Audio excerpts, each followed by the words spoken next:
As people join in, I'm going to clean up and set up here.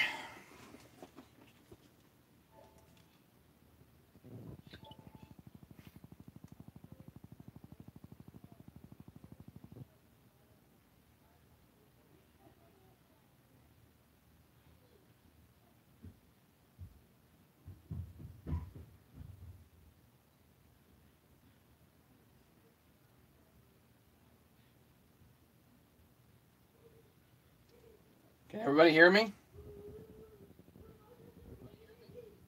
Nice. Looks like you guys were expecting me.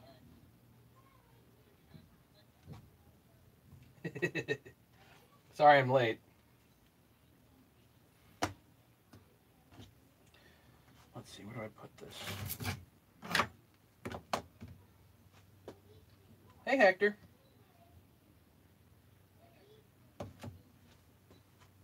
Alright, I gotta clean up a bit, but we're gonna put a 200T together, I think.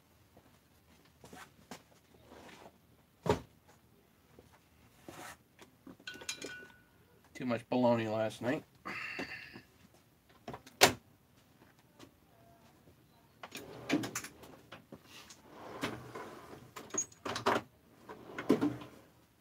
So, it was a good point brought up by my good buddy Fred, who is known as Durf on our Arborist site.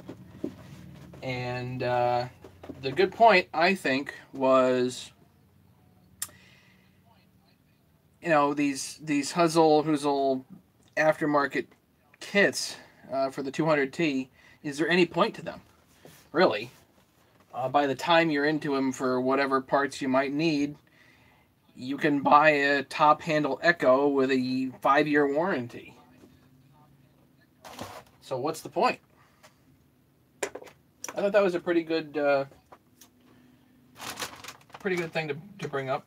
I think that was worthwhile. So if you guys have thoughts, please chime in, because right now I'm just gonna get cleaning here. Get rid of all my 372 and 394 stuff.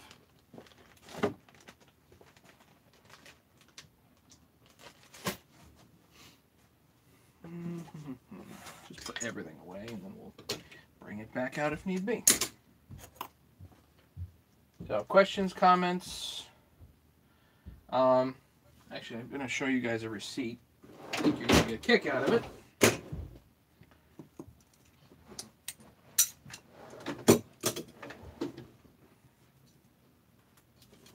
So this 200T we're building tonight was commissioned by Brian and Ryan.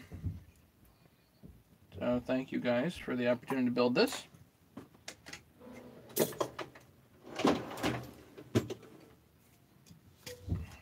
over here for now. That is 394, so we'll put that there. And now more or less, we're good on the bench. Yay. Ta-da! Let's see, do I need to adjust the camera a little bit? Hey, Eric.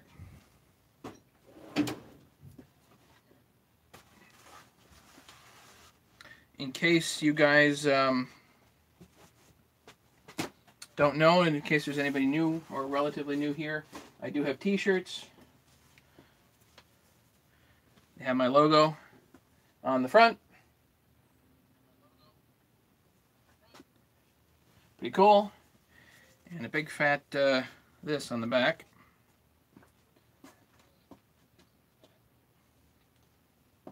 Ta-da! So if anybody's interested in t-shirts, please let me know.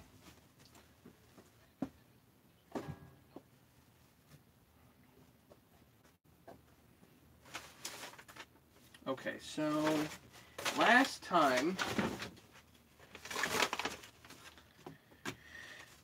I made a list for the 200, fuel line and filter, bearings, a gasket set, a carburetor, a foam piece, clutch shroud, starter cover, speed screw, AV mount, which is rubber, the clamp or whatever it's called, and a piston. And what's not on the list, and Dave Shivley brought this up, was impulse line.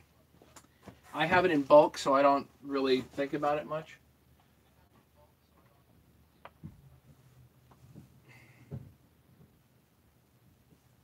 Yeah, so the impulse line is R5, and it does come in bulk from the Stihl dealer.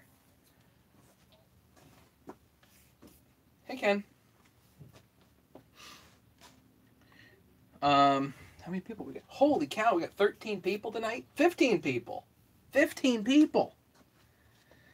All right, well, we'll get there. Patience, everybody. So anyway, not on this list, the piston, or rather not on this list, we need a piston and a gasket set. I knew I had a gasket set.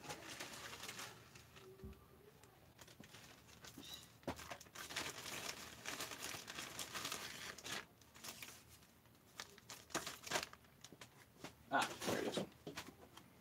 I knew I had a gasket set sitting around. I've got a few others. Can you tell I've done a few of these? So gasket set here. Does this really need a new piston? Yeah, you can argue it. Might as well put one in though. Like you're taking the whole thing apart. I mean, the cylinder is beautiful, so we definitely don't have to worry about that. So here's a piston. So we're going to get to my point here in a second because it's relevant.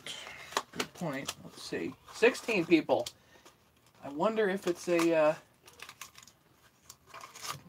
record, maybe. The real pain in the neck is going to be getting these silly circlips in, but okay. So without the piston, without the gasket, without the impulse line, the total is $174 just for a few parts. So the fuel line was $17. The fuel filter, $4.39. That silly rubber AV clamp thing, $3.84. Roller bearings, $22 a piece. New carburetor, $81.94. Foam insert, $1. Cover actually wasn't too bad. They came as a set. These covers come as a set for $10.44. That's not terrible, and about $1 for the screw. So I don't regard these prices as too far out the realm of normal for Stihl prices. I mean, some Stihl dealers are up, some Stihl dealers are down, whatever. But I tend to think these are pretty close for most Stihl dealers. And what's not on here, and I mentioned it earlier, was actually the piston pin bearing. And I told the dealer, the guy that was at the counter, he's like, "Do you want the pin bearing?" And I said, "No, I have the original one, the OEM one." And I said, "And by the way, they're too expensive anyway. They're like $30." He's like, "What?" And I'm like, "Yeah, $30." He's like, "What? What?" Couldn't. I was like, "Just look it up." He looked it up. It was $30 for just a little piston pin bearing. The clutch bearing, which is nearly identical, not identical, but it's nearly identical, is like $10 in their system. Why the difference? Nobody knows. But the point is, all these things add up to really significant money. So if you are trying to buy an aftermarket kit and shore it up with OEM parts, it's gonna take some bucks to do, and the piston pin bearing is one place where I would start.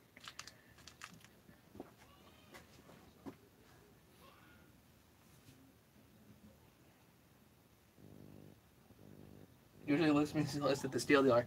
Yeah, you know, in this case, I basically do the same thing with Husky saws. If this was a Husky 372 kit, I would be looking for OEM parts.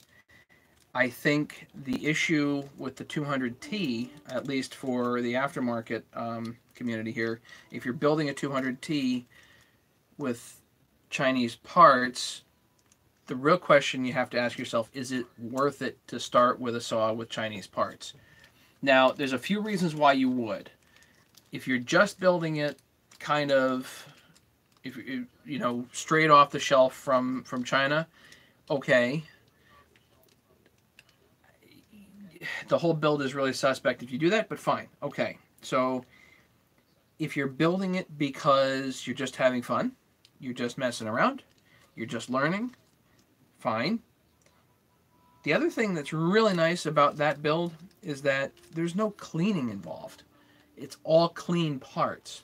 So the bucket of parts I have behind me, I spent an hour, hour and a half cleaning before we came to tonight.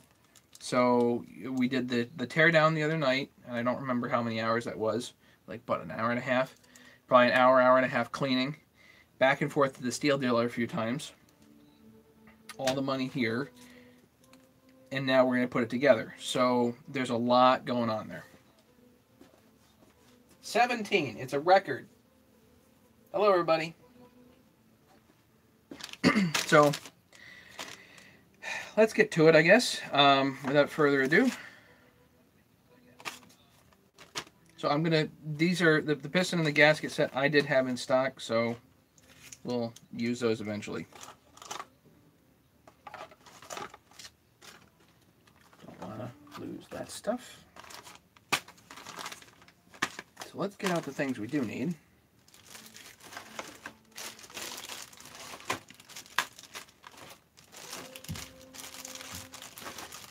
Roller bearings, there we go.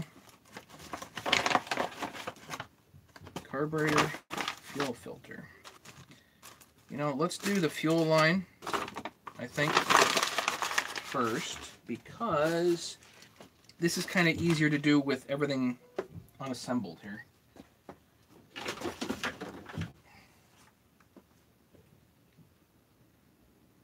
These fuel lines do tend to get brittle, crack, and break. Tank vent.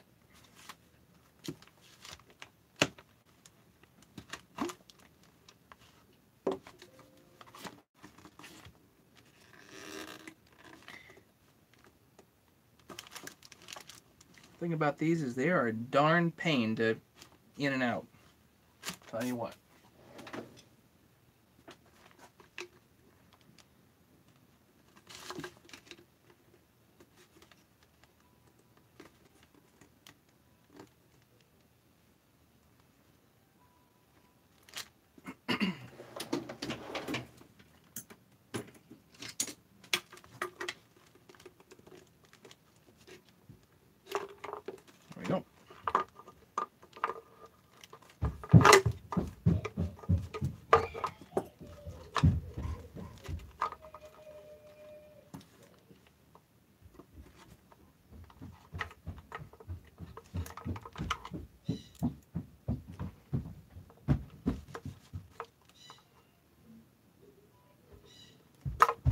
Oh, come on. In case you guys are wondering what the thunderstorm is upstairs, it's my kids.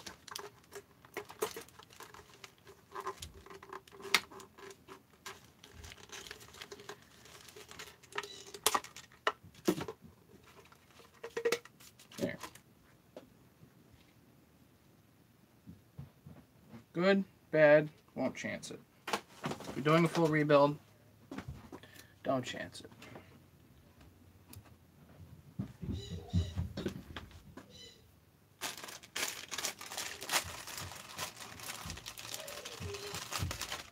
Yeah, I love the hemostats too. Believe it or not, I did not get them at work.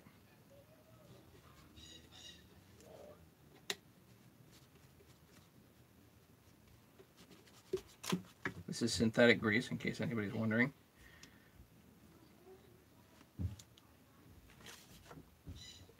So it's easiest to do the fuel line with this out rather than trying to fiddle with this while this is on the chainsaw. And this is hard anyway. it's really not easy to get in. If anybody has any tips on this,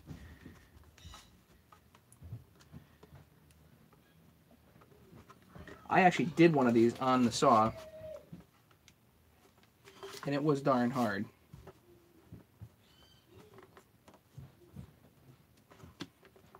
There. Press, press, and it's in. You really got to give it the heave-ho, though, to get that in there.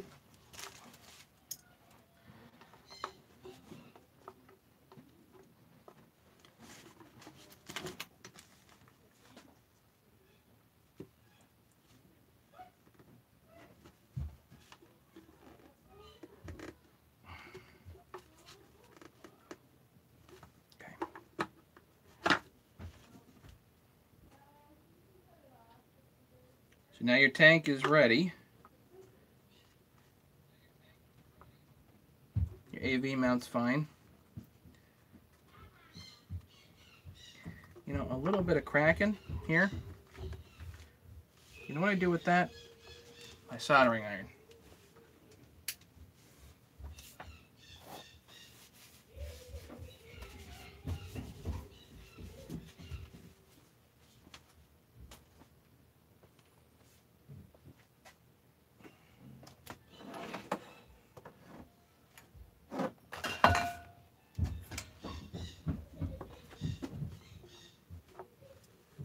I take my soldering iron and I go in here and melt the crack. Can you guys see that?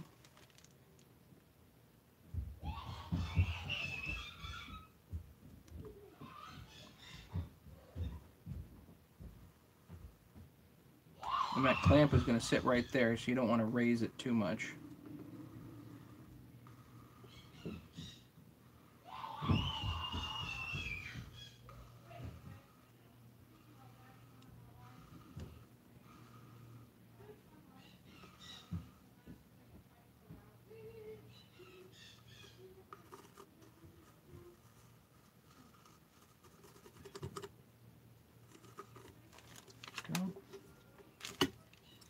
Inside, we'll do the outside too. These tanks are like 150 bucks just by themselves. Again, not cheap.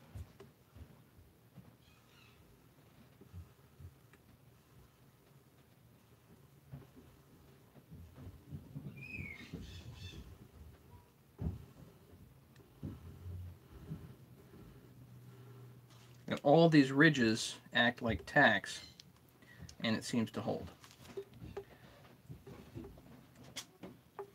At least until somebody cuts with it, you know.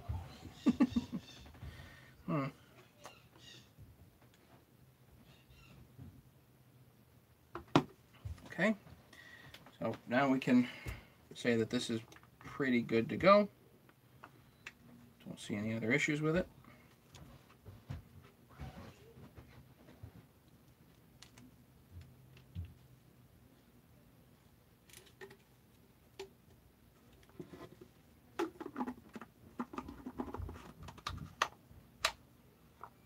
Looks like a fairly nice flippy cap, so don't have to worry about that either. This to the side. Now the fun. Crankcase.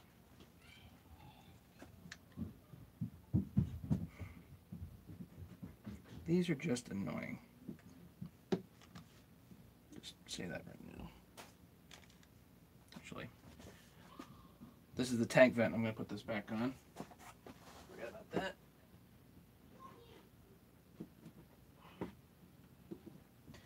We're going to lose it. Okay. Put this to the side, to the side. That goes with that. Gaskets, which we need. This can go over here. Shroud we'll need later.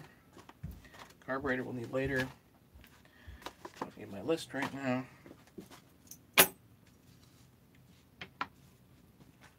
That right now. One crankcase. So what you want to do is you want to get these basically as clean as possible.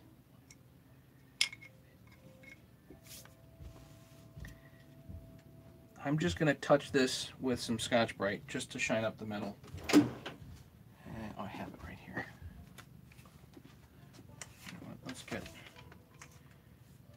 These roll-lock wheels are nice, but you got to be careful. If you take too much off, you can alter the case.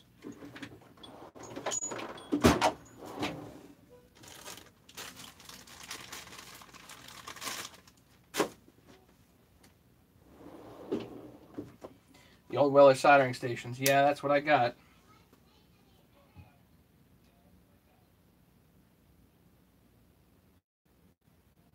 This Weller soldering station, I think my grandfather pulled out of the garbage where he worked, and it is like one of the most brilliant WTCPL is the model number.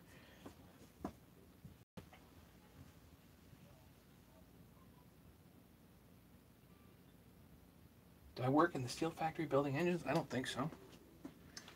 Certainly not. I build lots of stuff, but not in the steel factory.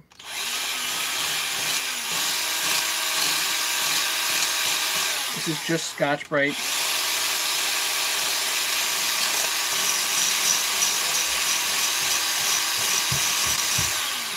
Just because I like shiny metal.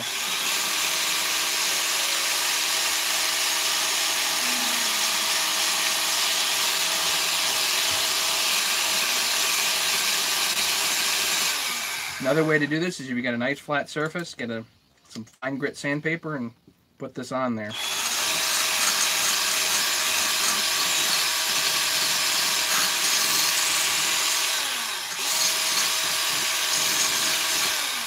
And then you can get it nice and flat and make sure it's flat. Again, you really don't want to take a lot off though.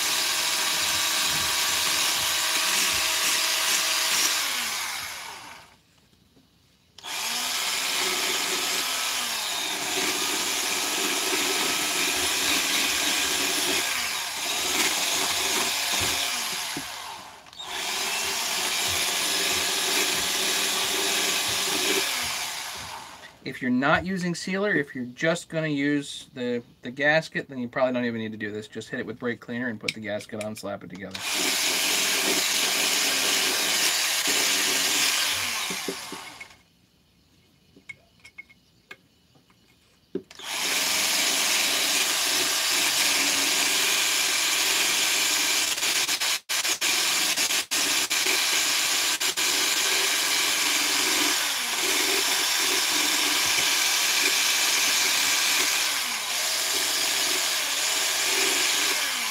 So nice and gentle around the positioning pins.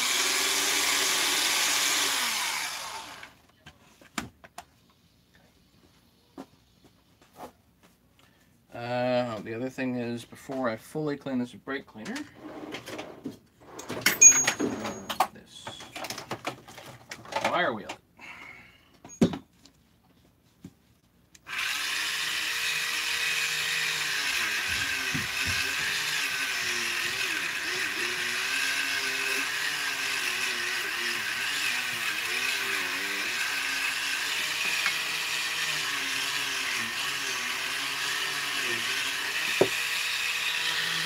This happens to be too big for the seals.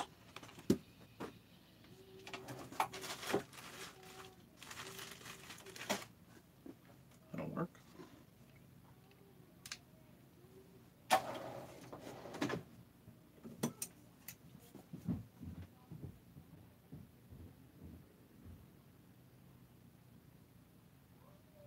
Cast iron lapping plate, they work great. Well, you know, I bet I can find an old piece of granite that's really dang, you know, like an indicating plate that somebody's giving the heave. I was at a airplane factory auction, and I should have picked one of those darn things up for cheap. They were getting rid of them for incredibly cheap.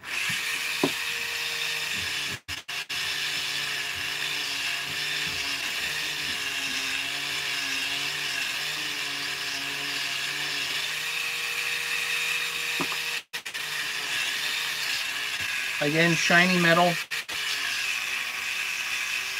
for the sealing surface for the seal.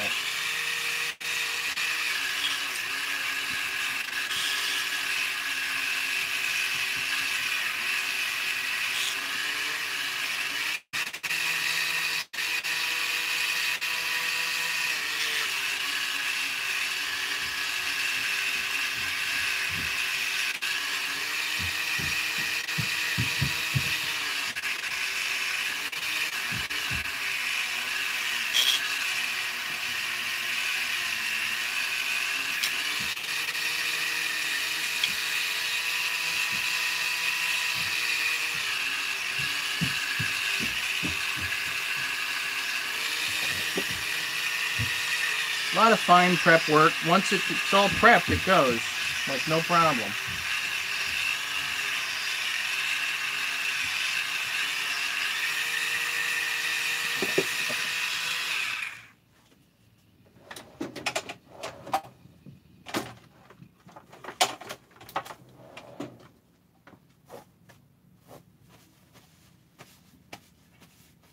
You missed everything, Tim. Come on.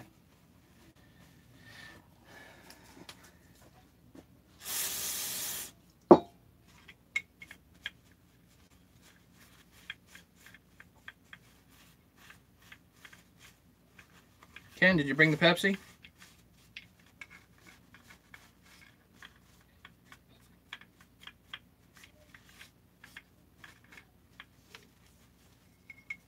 So I try to brake clean all surfaces. Well, all mating surfaces.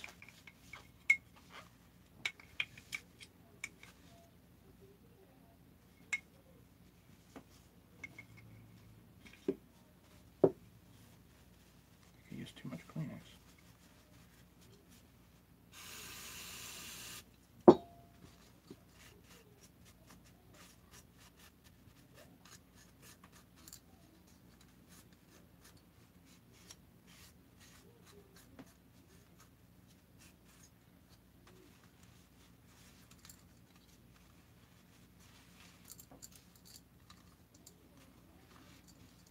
I know, I probably should have had this prep before we got on live, right?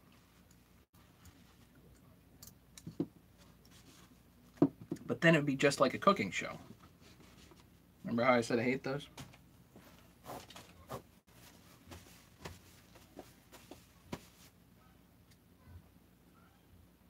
I have my coffee.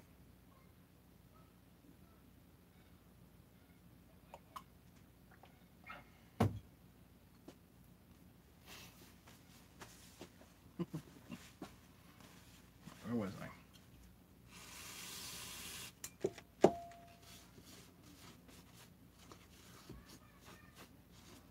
Well, that's cool. There's a serial number right here. Never noticed that.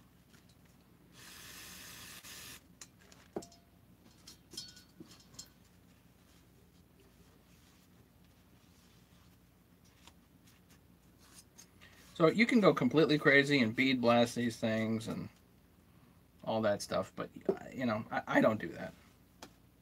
You can, I don't.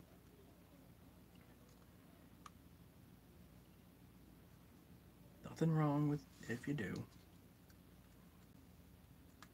Alright, so this line has got to be out the way.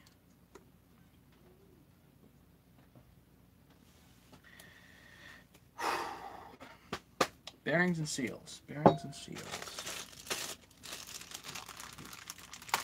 So let's do bearings first. Now these things have a little nylon cage to them, and you know, I keep trying to put these things in hot. It doesn't work. It just always screw it up. So let's put them in cold. A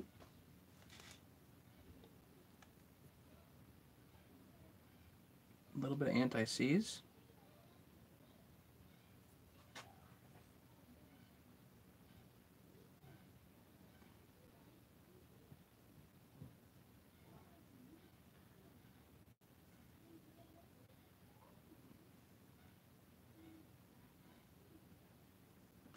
All this does is it makes the bearing go in smoothly. That's all I'm looking for. I like to put the nylon cage towards the outside. Actually, you know, for the heck of it, let's make a measurement here.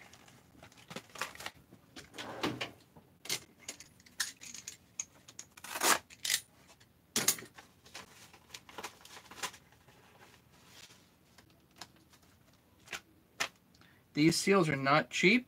I suggest having extra if you're doing a build like this.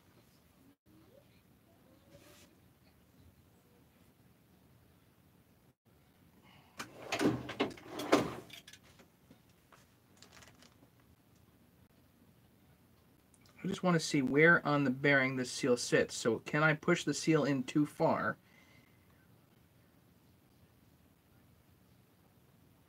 The answer is no.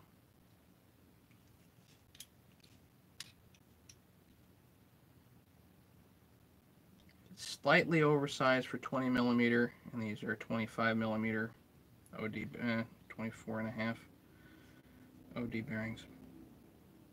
So, yeah, you cannot push the seal in too far.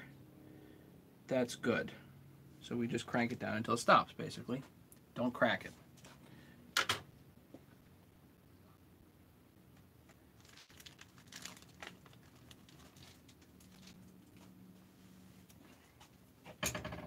Hopefully lots of caffeine, little missus. What's in the coffee?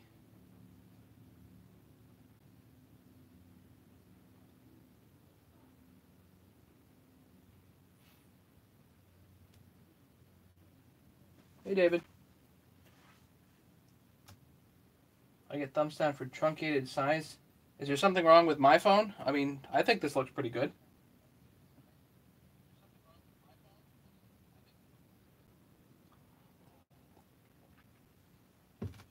David, I would put the bearings with nylon cages in the garbage, except for the fact that these are the only ones that are available for 200T. I think even the aftermarket ones are actually nylon cage too. So if you're doing the 200Ts, you're stuck with nylon cages.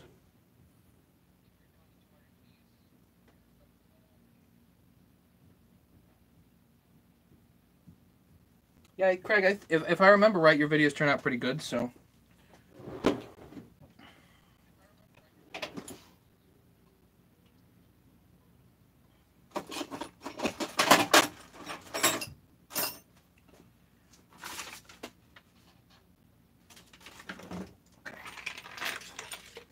So everybody can see something cool here. Just a piece of 5/8 rod here, and this is a seal installer that my brother made for me. And I think we're going to use it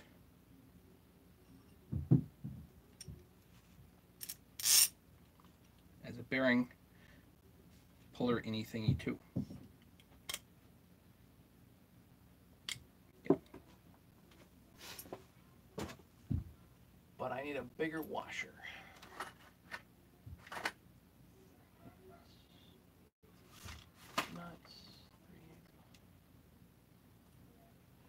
Did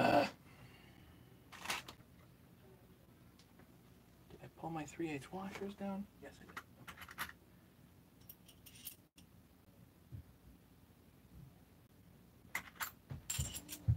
Okay. Yeah, got a fender washer, so that's gonna. Is it too big here? That should do. Okay, good.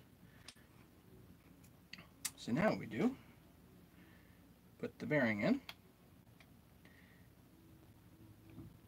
Now, if you want, you can tap on this a bit and make darn sure you're in the right spot.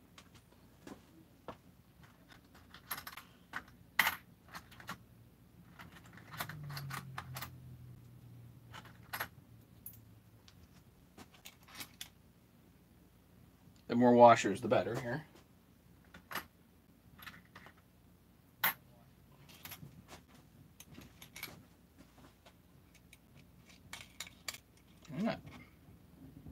So all you're doing is going to pull the bearing in cold here. And right now the seal installer is just a spacer, effectively.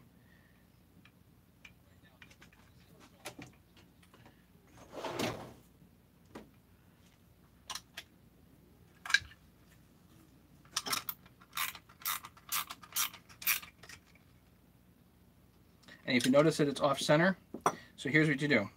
It's off center just a little bit, but it's in, but it's off center. Okay. So pull the nut off.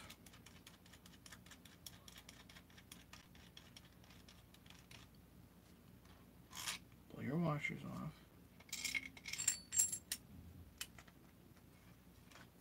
You can give her a tap.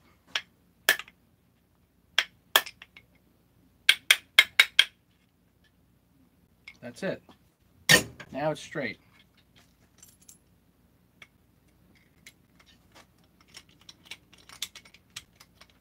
Back through. Washers back on. Nice part about pulling it in cold, no torch. You're not going to get hurt. Don't have to wait for anything to cool down after.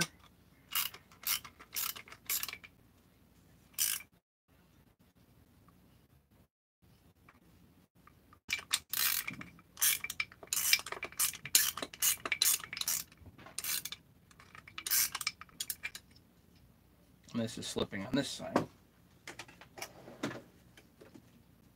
than that, it's going in perfect.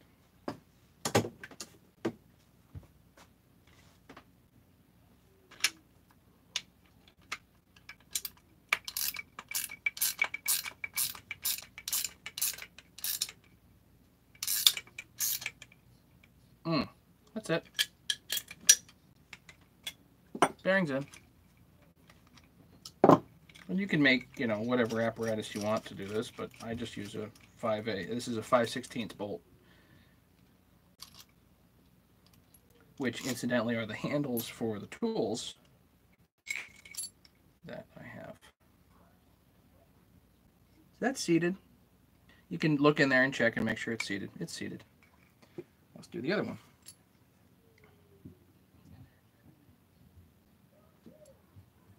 Now, I've actually taken, in some cases, if you can't get it lined up straight, I've actually taken and chamfered the bearing pocket just a little bit, because that does help.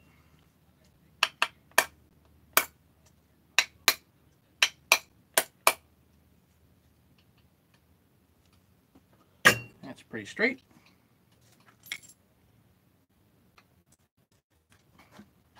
Same vise.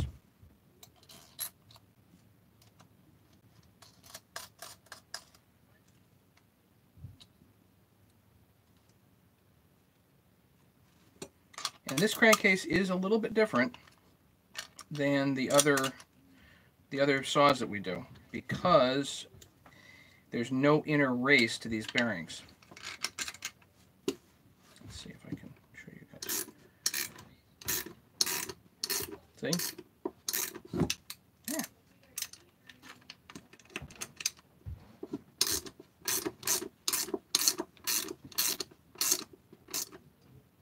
That's it.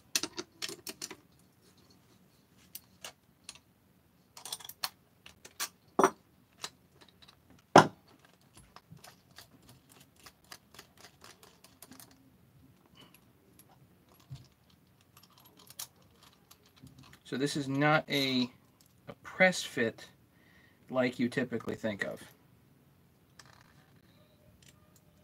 So the bearing's installed. Again, you can look and make sure it's seated all the way around, which it is.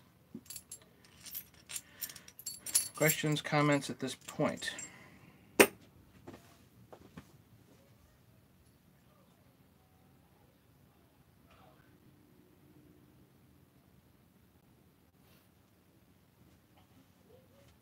Ken, you're in Southwest Connecticut. You're in Trumbull. I grew up in Easton.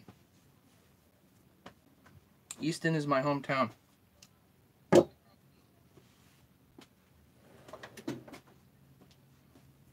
And plans for the get together? No, I don't know what's going on for the next get together. Dan, we usually have it out in Norwich at Dan's place. I know that his job situation has changed. I don't have a good enough facility to host here. I just don't have the property for it. So, unfortunately, I'd like to host, but I just don't have the spot, you know. All right, let's put the seals in.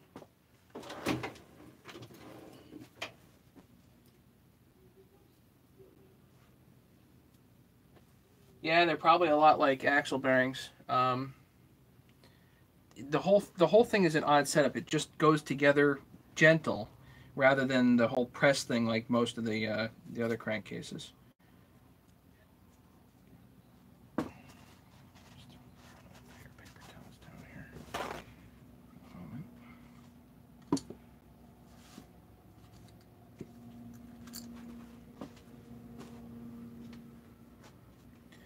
Just going to put a little bit of 518 here.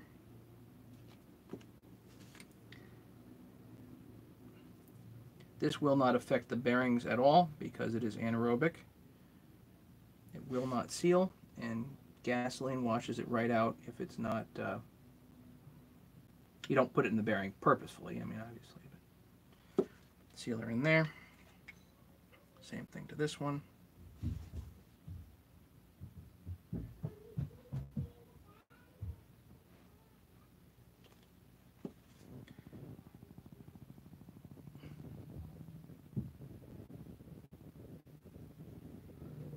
Do you really need it? Probably not. Okay. So let's play with this seal installer. You cannot use a hammer on these. You will break them. I broke plenty of these.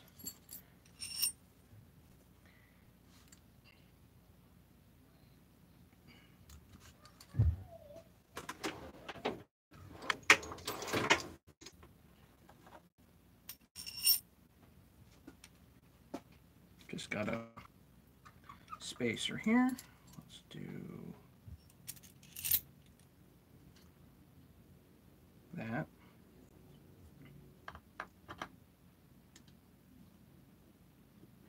Now this actually helps not damage the seal, because if you run a threaded rod through that seal, you can damage it. Don't want to do that.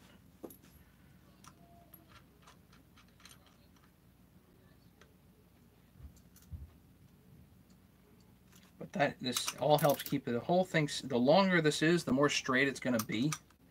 The more straight it's going to tend to be.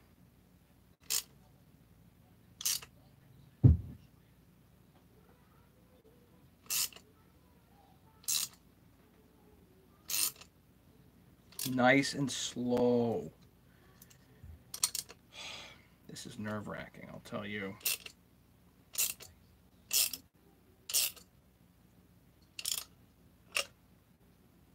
Almost there.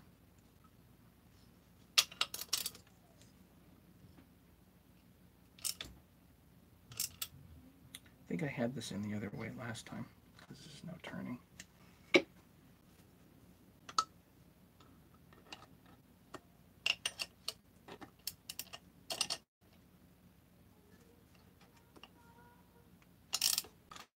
Beauty.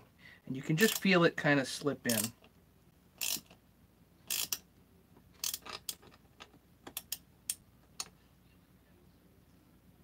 That's it.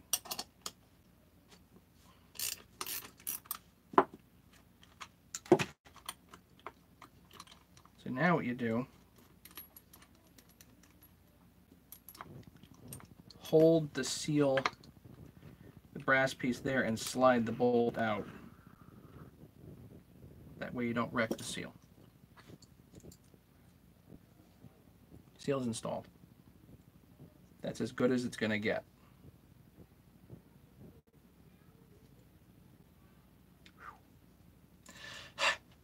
These are a little nerve-wracking. Okay, next. I think I had this the other way, actually. Let's do this like that. And I need the seal. Here.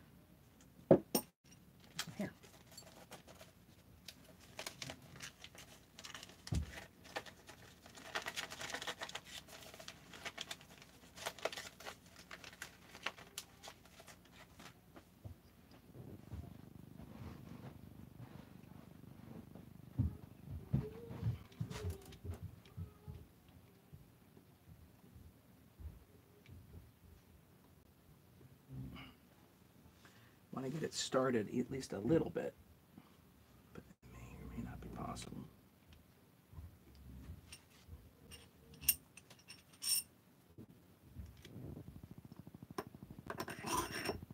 I'm pretty sure using a hammer here would be a bad idea. Let's try it from this side.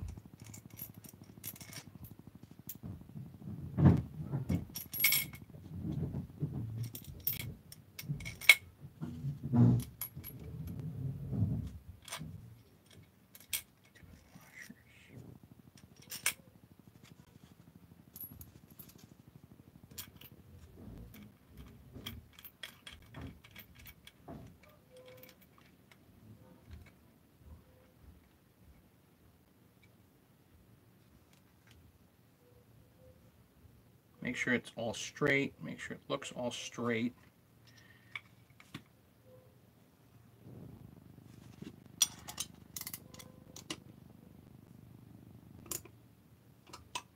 I'm gonna have to figure out something here. Why that's turning, that's kind of annoying.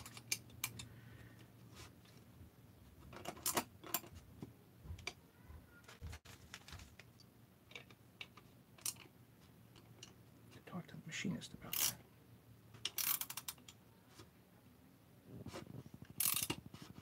Perfect. Okay, so I don't know if you guys can see it, but it is indeed going. It's slow.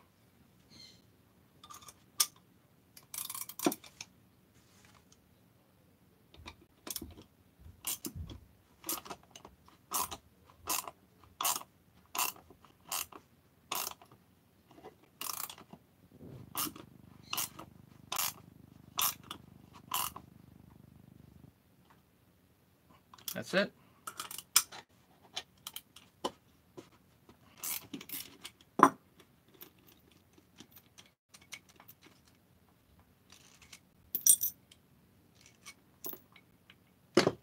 Okay.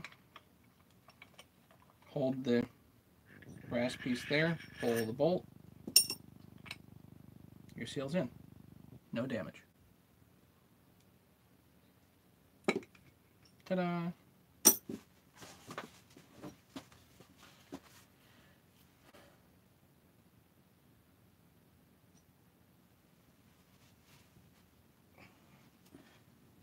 Yeah, I've been to Silverman's farm plenty of times. Know right where you're talking about.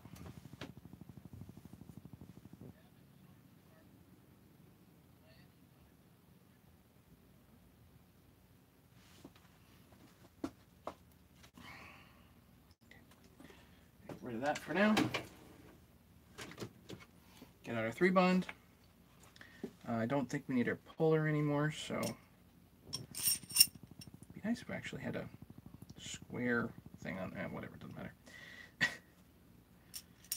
Too many ideas.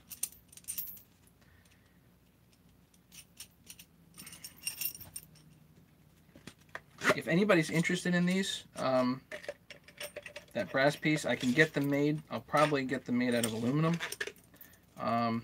I really haven't had anybody express interest in them because a lot of people don't build 200s, but if you guys want me to build a bunch, then I can talk to my new machinist and see if we can go that route.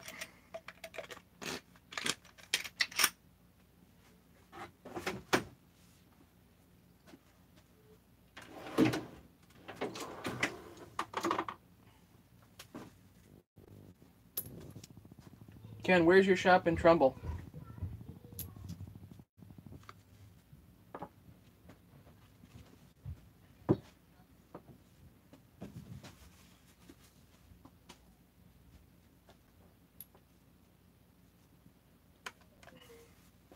Get rid of some of the stuff we don't need.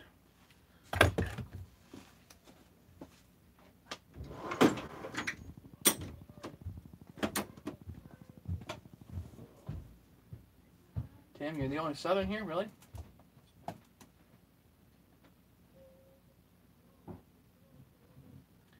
So my father does really a wrench. Why? I like Lyman's pliers. You should see all the pliers I got. I use these for a specific purpose. I got tools. Don't worry, Ken. It's okay. Oh, out of your house. Okay.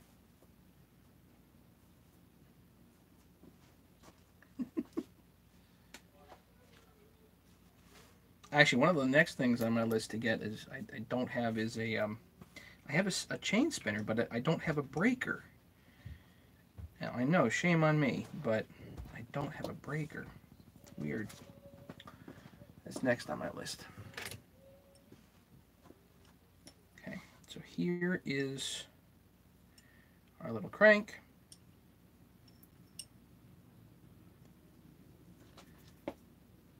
You know what, I'm just going to hit this with a little bit of Scotch Brite.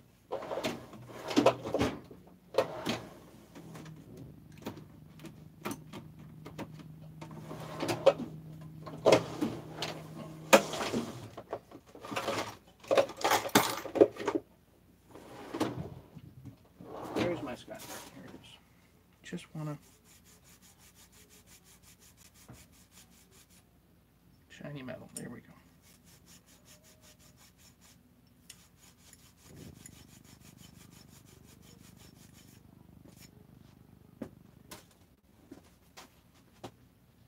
My WD-40. Just going to coat the whole crank here.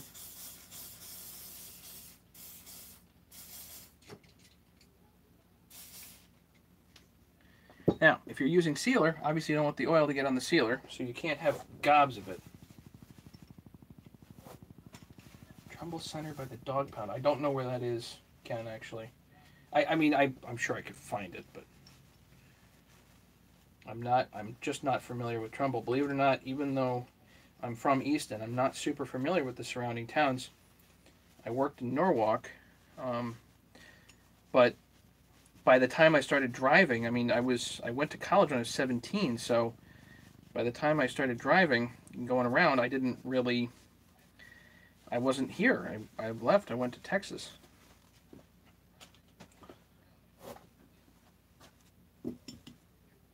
Okay, so there's our crank. Which side to do first? Does it matter? Probably not. I usually like to do the PTO side first. Just put it in there, but whatever. Okay, so let's 1184 the whole thing.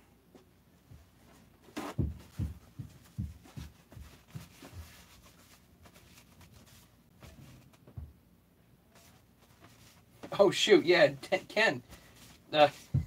Sorry, Tim. Batten the hatches, no joke.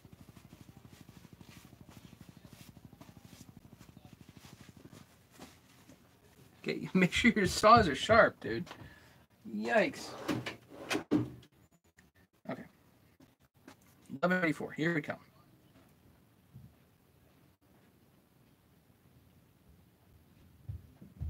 Where are the threads? The threads are on that one, so I'll Loctite that one.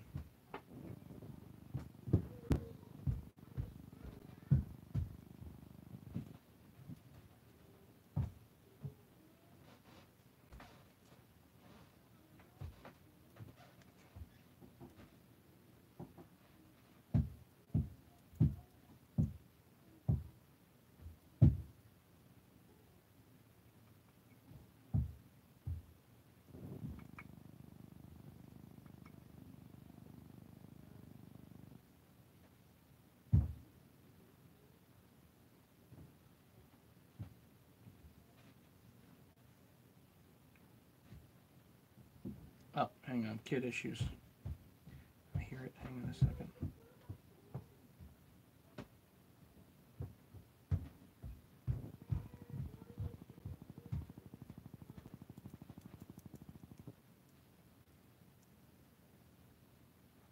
Pretty good.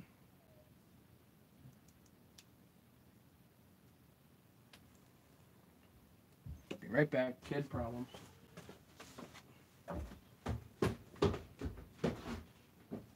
Christopher already showered. Yep. But Christopher did. Christopher did. Because he wanted to wear a daytime shirt. But he did.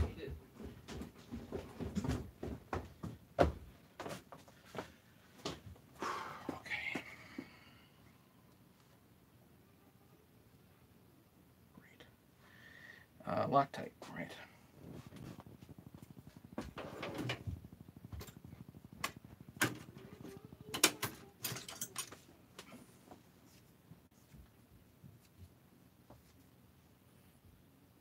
Three miles from the Trumbull Mall. Yeah, I know where that is.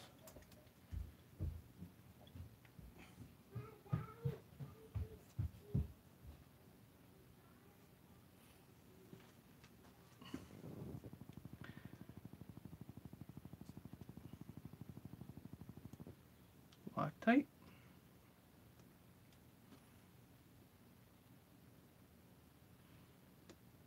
And I'm not going to Loctite the two top ones because, yeah, well, you'll see. Now we can these. Again, 3 bonds, 1184.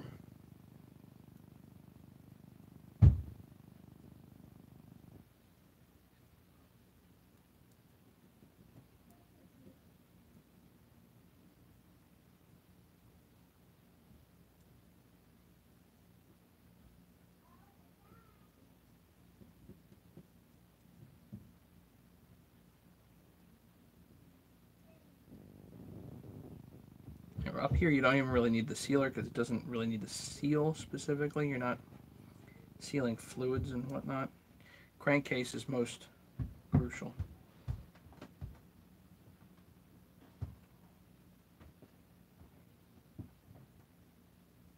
Meaning the cavity around the crank specifically.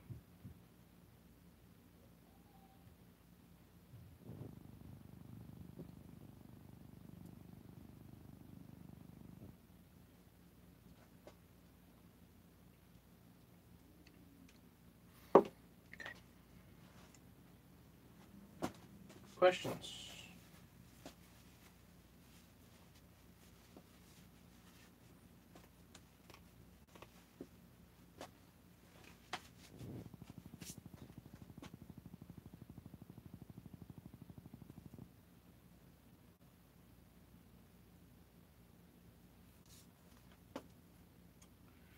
Okay.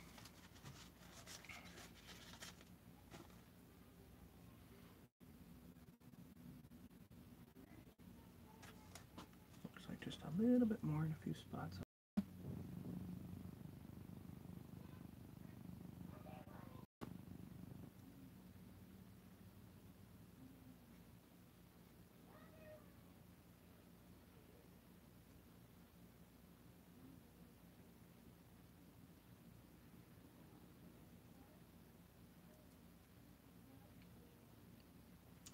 I definitely like to put the crankcase down, gasket down where the positioning pins are.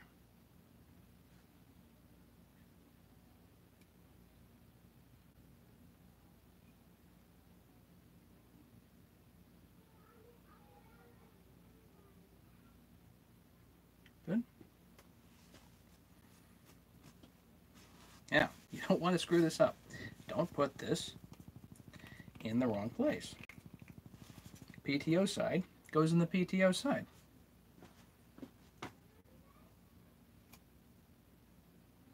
I have not tried 1201. Somebody else here might be able to speak to that, but I have not tried it specifically, no. I'll throw a little grease on here.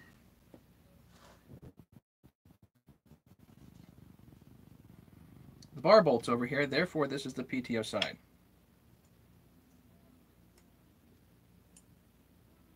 Nice and gentle through.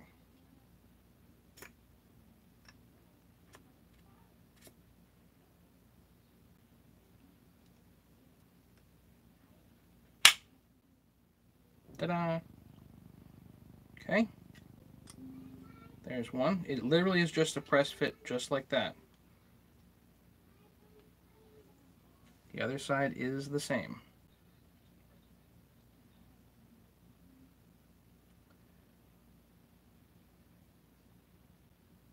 And ideally, now is a good time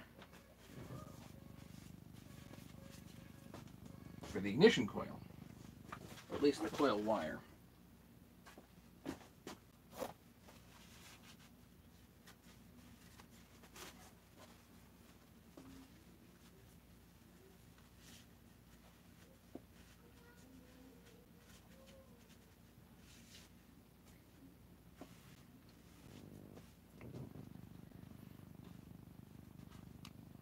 So this comes through from the PTO side. So the spark plug is on the PTO side here.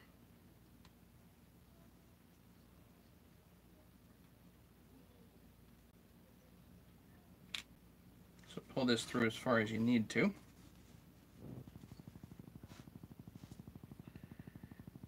And then straight through here.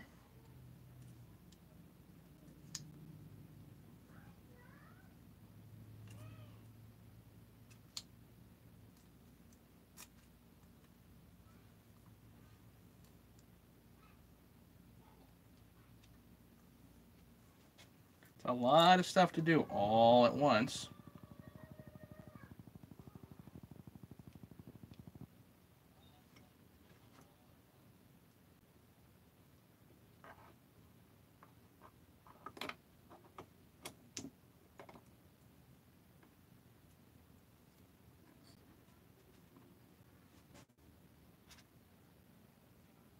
The Woodruff key will screw you up, so don't have that in there when you do this.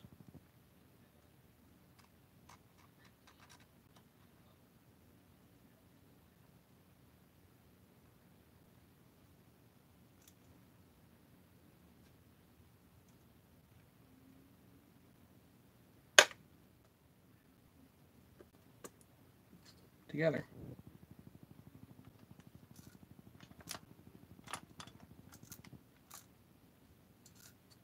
Okay. Screws. Yay!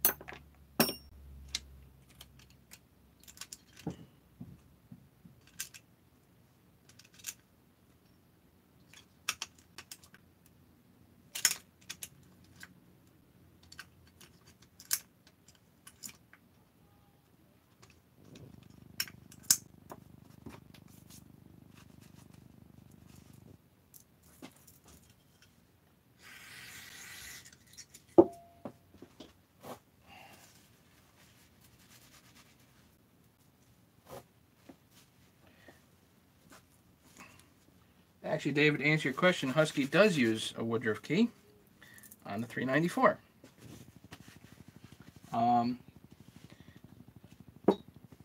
And Stihl, in fact, doesn't use a Woodruff key on certain saws as well. So they both kind of have the same issues. You cannot be, if you're trying to be brand specific or whatever and pigeonhole them, it doesn't really work.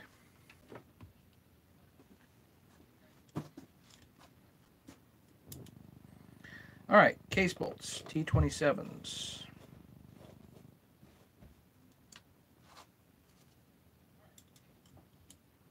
They're already Loctited, so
that's going to be particularly helpful in the next few minutes.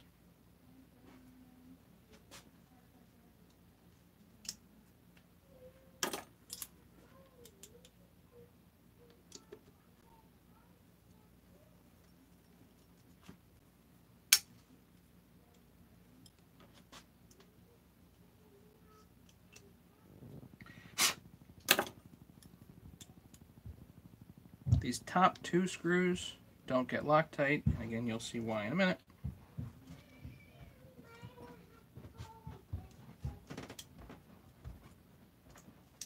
So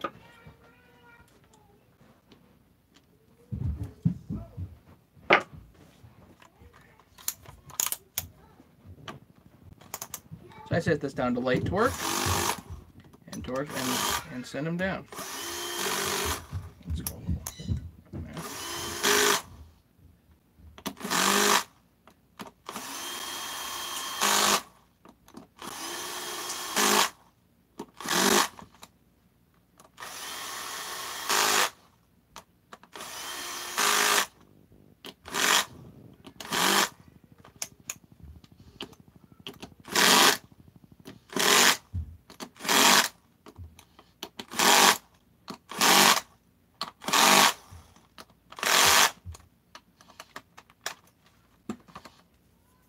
and I tighten them by hand.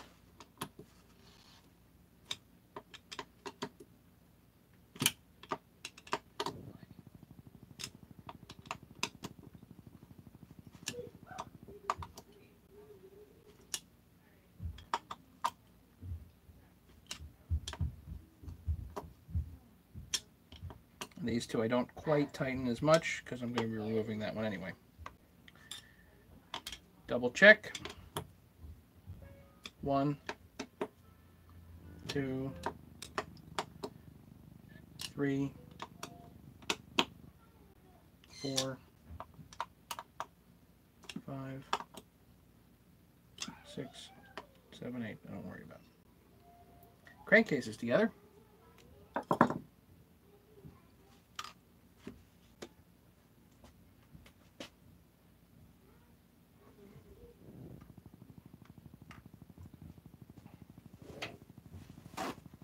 Questions? Yeah, T27, not an Allen.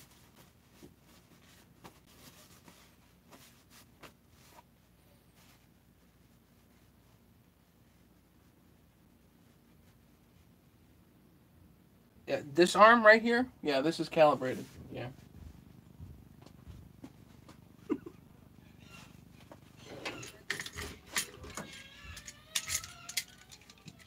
I have it calibrated regularly. Come on. Razor blade, take off the tabs.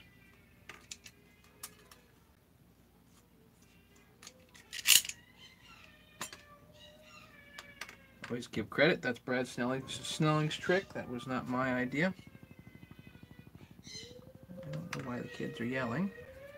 Let me get them to quiet down. Hang on a second.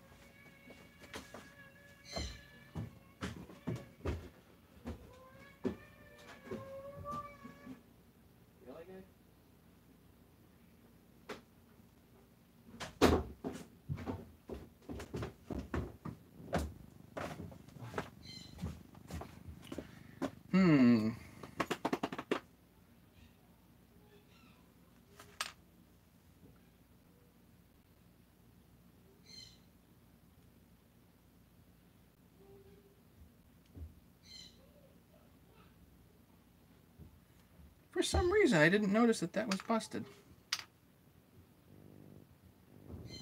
That's kind of crappy.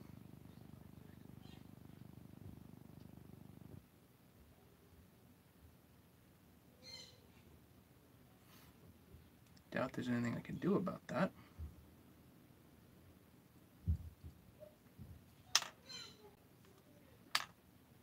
Now, a lot of these darn things go around without those anyway, but that's kind of cruddy. Can't helicoil that either.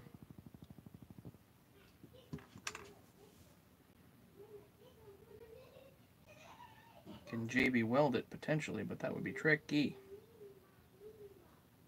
I'd say live with it as is. Oh.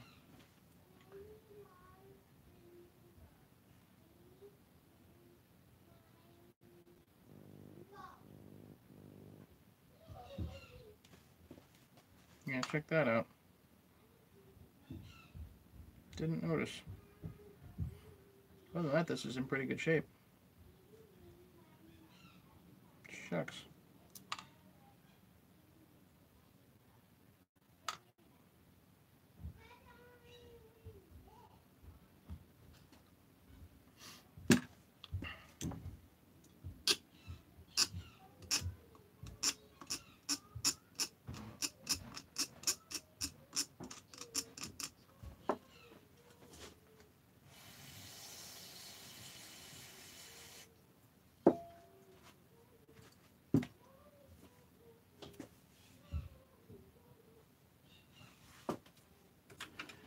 I have an idea. Maybe I'll JB weld that and see if it holds for anything.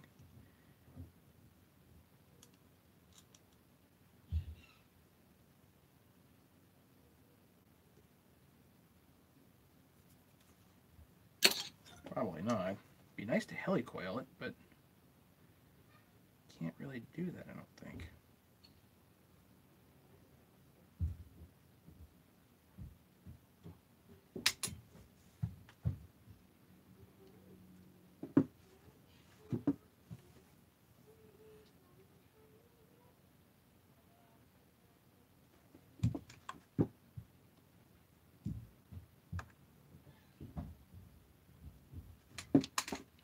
Put some JB Weld on there and see if it holds.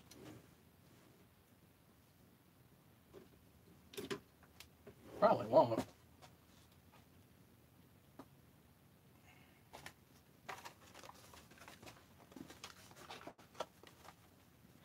Actually, right here is good.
Had I noticed this before, I might actually say, hey, we need a new case half, but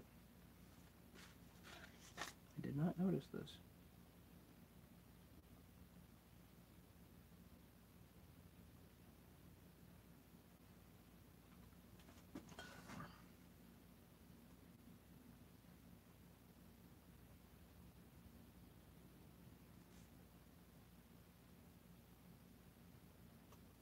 This is actually JB Quick Weld.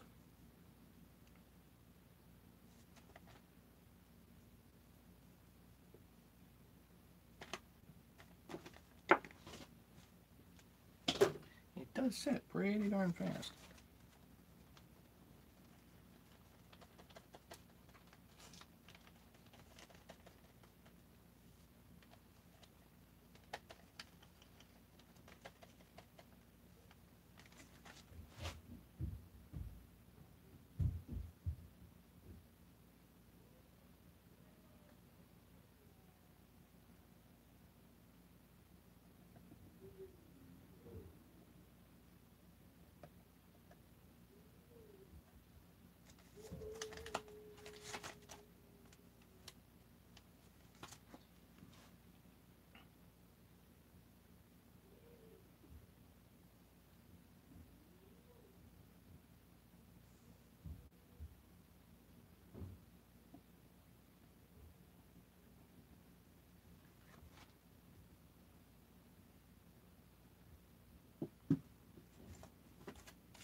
Blowing on JB Quick Weld helps.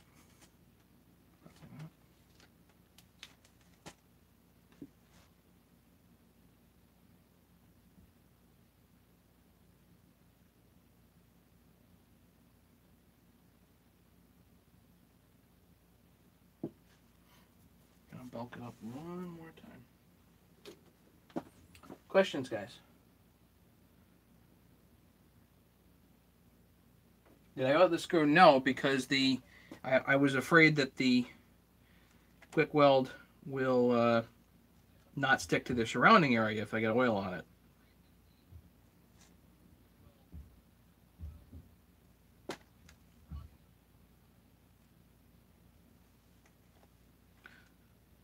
Don't worry, I know full well that screw might get pretty darn stuck in there.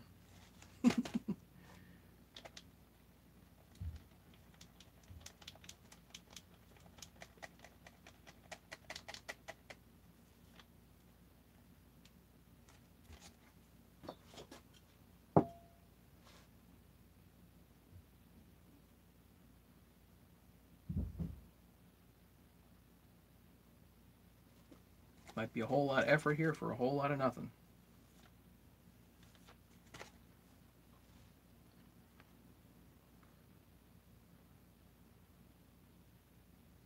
Ken, normally I do, but again, I was worried that the surrounding area here would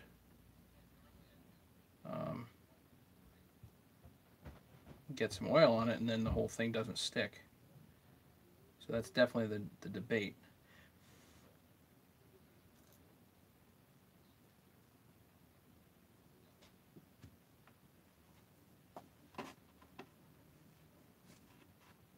Is it just me that runs into this kind of trouble?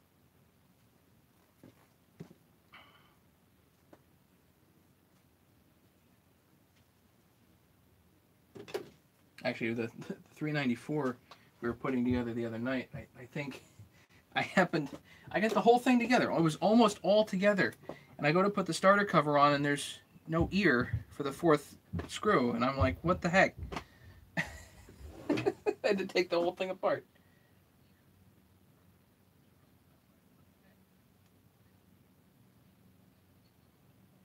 Take care, Craig.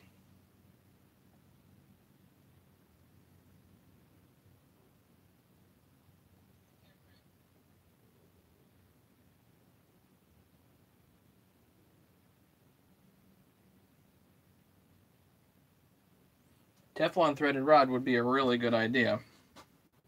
That'd be kind of nice, a little piece of Teflon.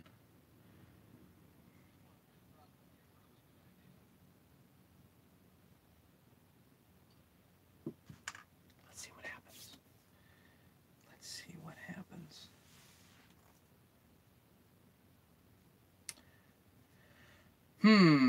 What next? Cylinder head? Piston? Piston? Cylinder head? Yeah, let's do that. Brake cleaner. Actually, carburetor, I don't need that.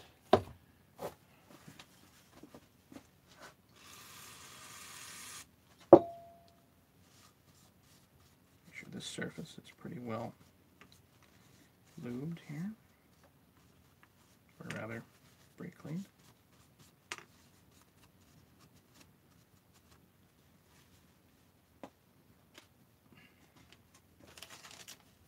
Now, I've found personally that modifying these doesn't really do a whole lot, so I don't modify them. I use the base gasket and all that stuff, everything. Because when you're up in a tree, you don't want to be tugging on it to try to restart the darn thing, and it ends up being kind of silly almost to have that much compression, I think. So I don't really worry about getting lots of compression with these. Okay, piston pin bearing.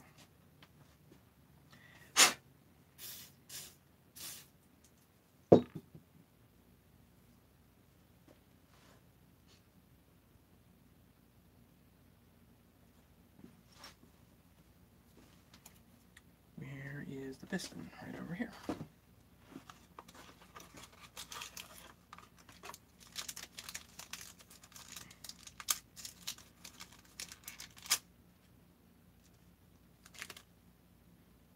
These circlips are a bugger.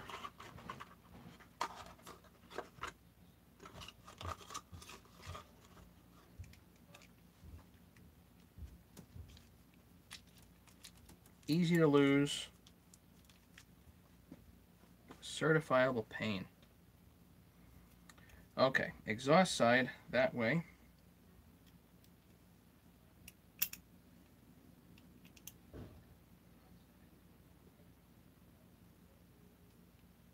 Piston pin's tight. There we go. So with these circlips, I usually get one end in, and I use the plier to pull the other end in.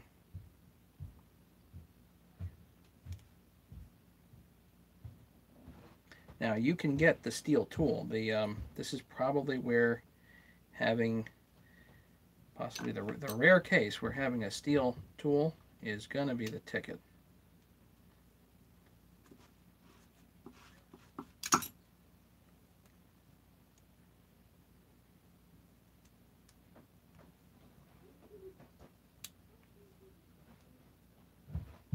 So I pull from the, once this is clicked a little bit, I pull from this end with the big plier.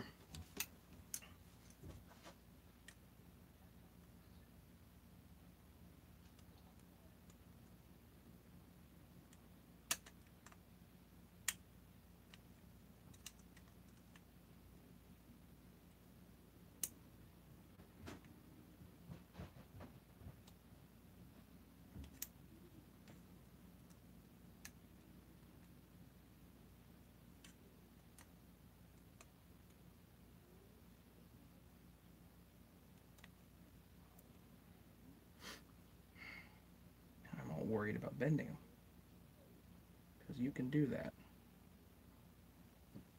Got a way to do it. Effectively just to work it on in with your screwdriver.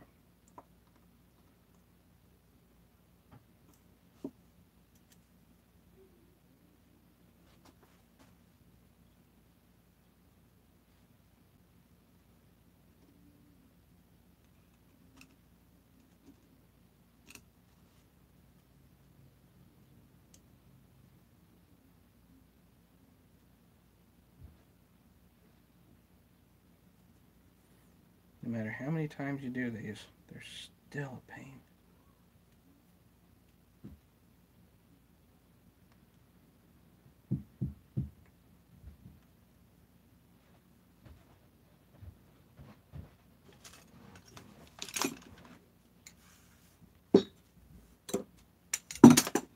Let's pray. Come on. Here we go.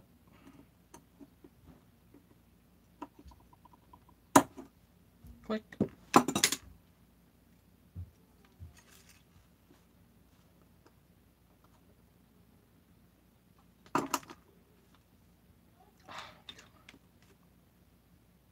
Ah, crap. Bent. Toss.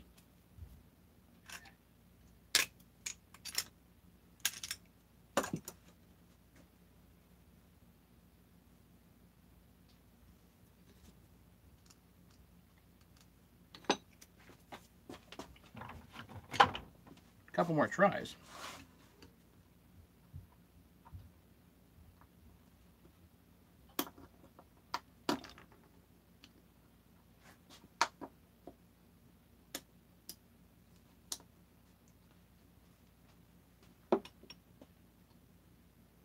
Here's an OEM one.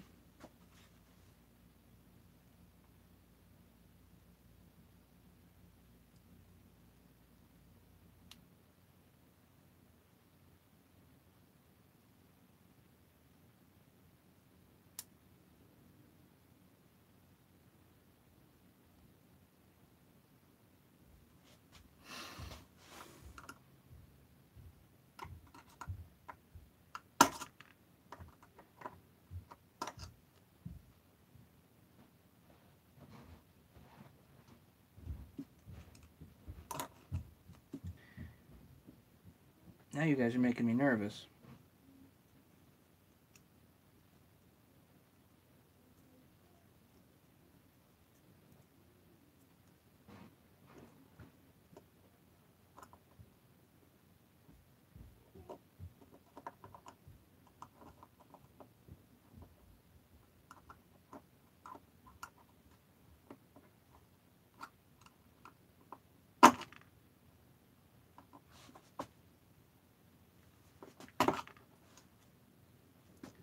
There we go.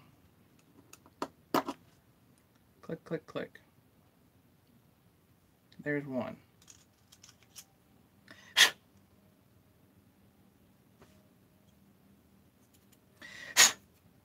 Okay.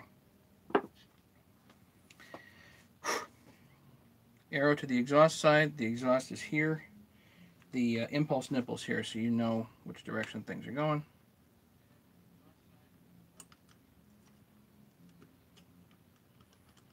So unfortunately, that was kind of the easy of the two piston pins, or piston circlips.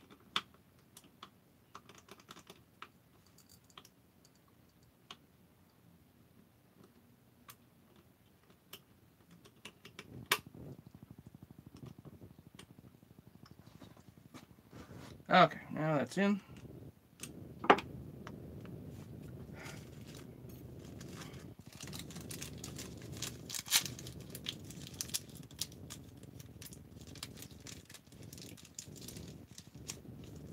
Taking bets, ladies and gentlemen.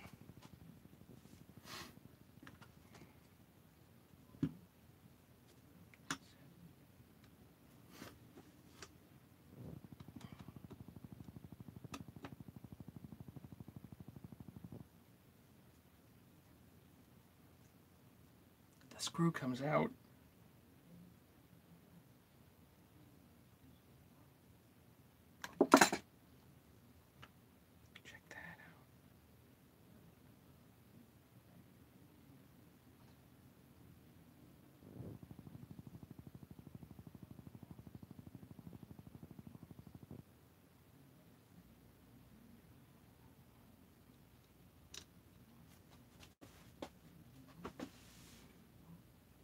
Don't know if it'll hold under pressure, but feels pretty solid.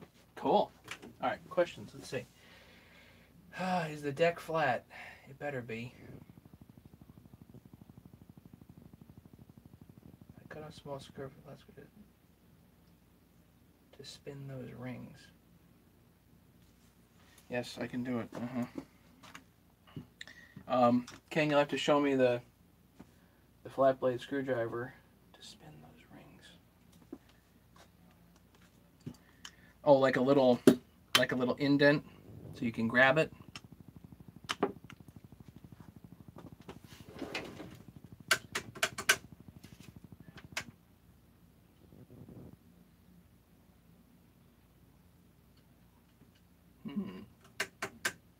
Thinking, what screwdriver could I use? Could I sacrifice one? I don't like this one.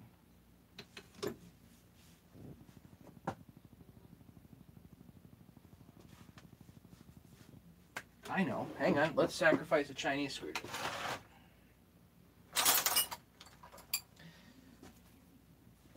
You mean like that? You mean cut a small notch in there to grab the ring? Hacksaw blade down the center. Like this. I don't want it on center. I want it.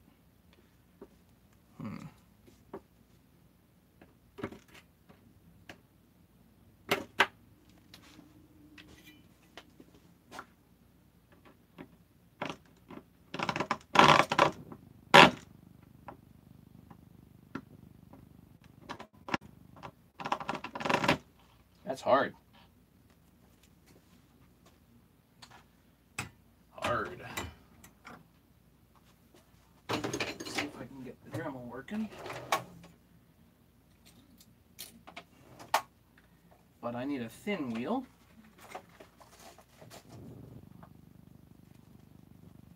Hey, check this out. I have a diamond wheel.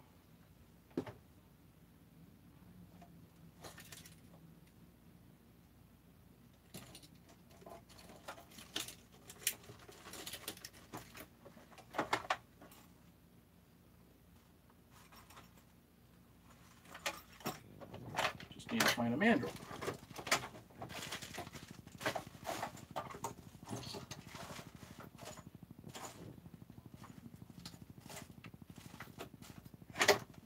Here. I have a couple of diamond wheels, but I need a mandrel. How do I not have a mandrel?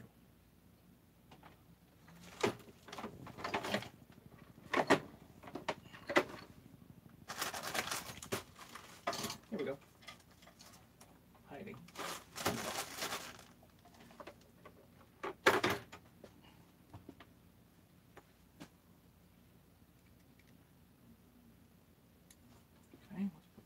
first, I guess.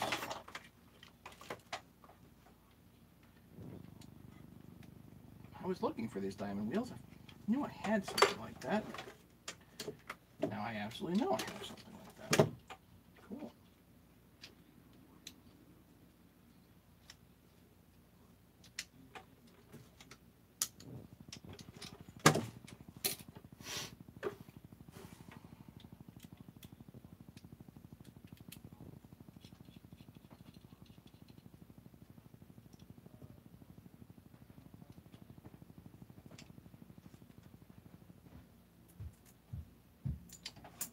Oh.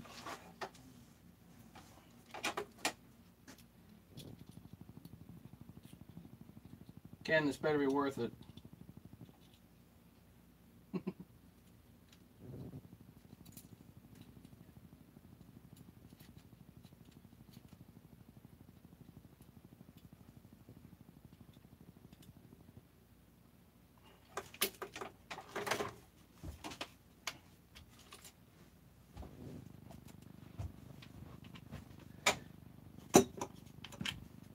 Of course, I don't want this in there, so.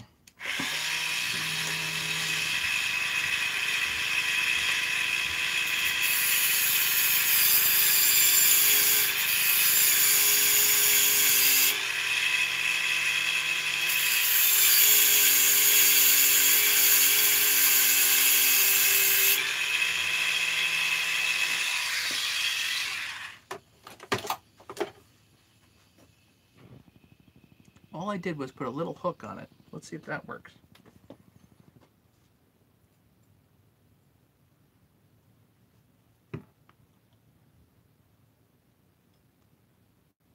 And in a second, it's going to be like, oh, Ken, you're brilliant.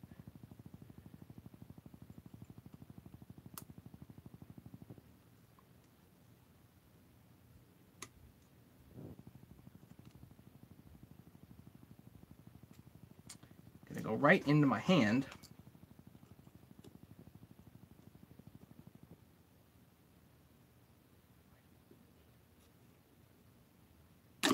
Like that.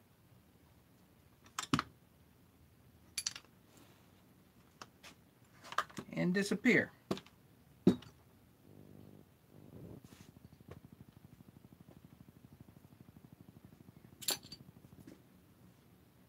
okay, I'm okay.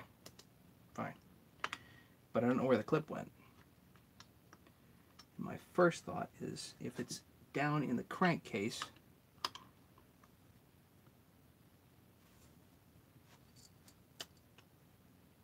and it's not.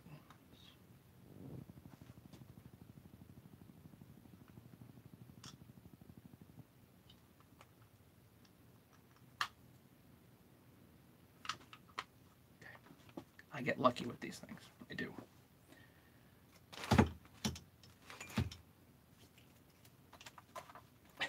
Send me a t-shirt. Great.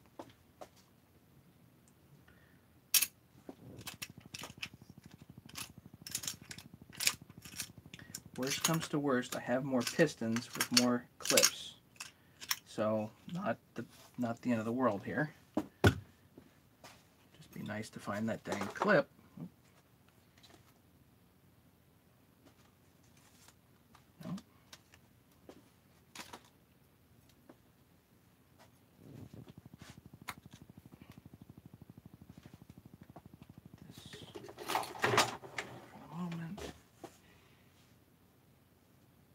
Went flying, hopefully it didn't go flying too far.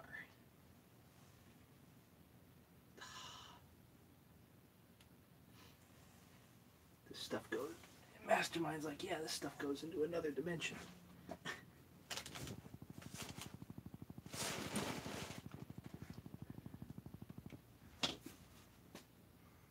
I'll usually find it sometime next week. Be like, what the crap? There was another OEM one. I gotta be in here somewhere. Under.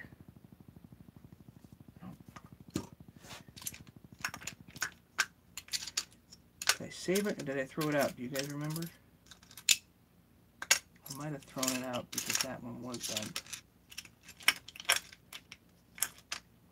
It's okay. I can get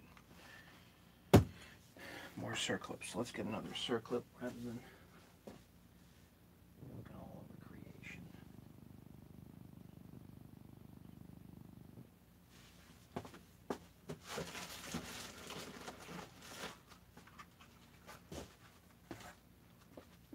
Another piston with more clips.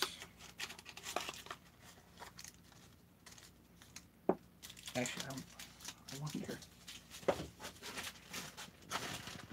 I have all kinds of other parts here.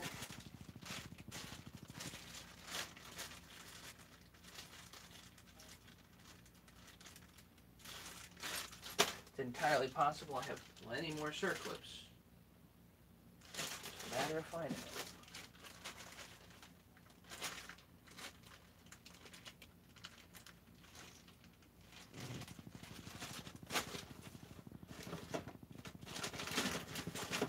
Hang on, guys. Give me a minute. Just want to see.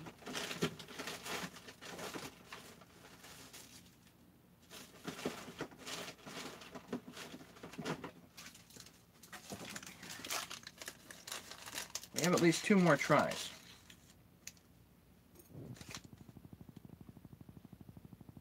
One, two.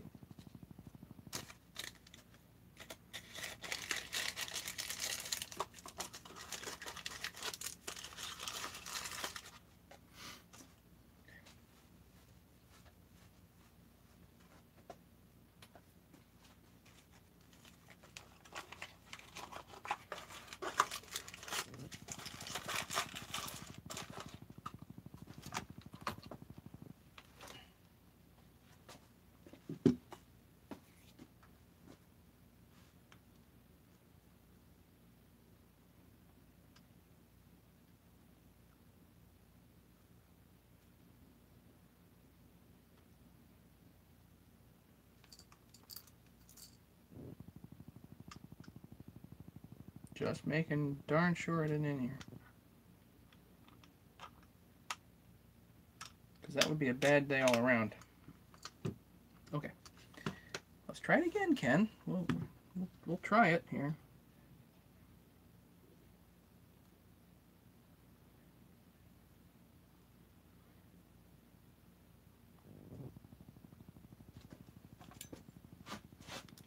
Because I think it would be a good idea.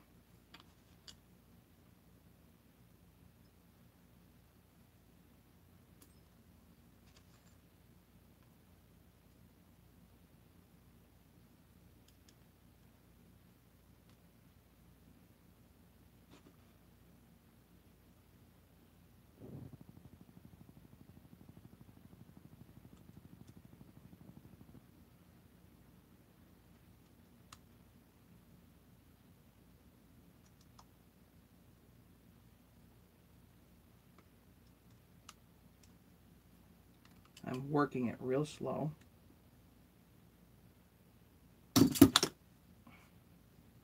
No.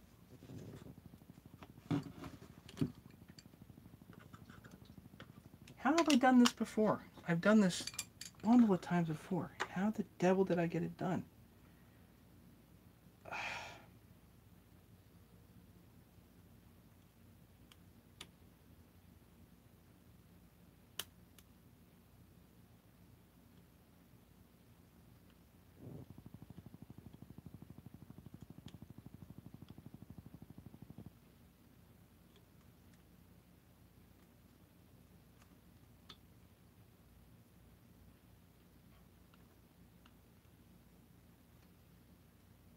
It's literally as if it doesn't like me.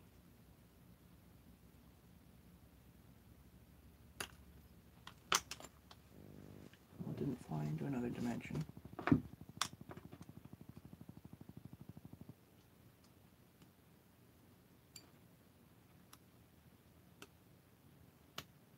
There. See? Easy. Ah!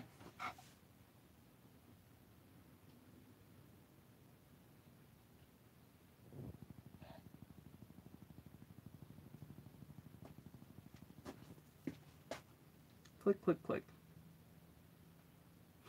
So where I had it was the end that went in was basically at the top, and then I pushed down this way. It just went. So I wish I could explain it better than that.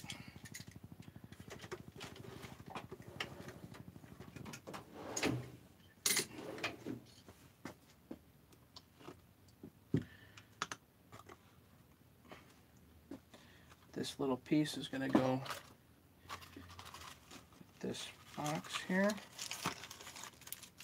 so I don't lose this.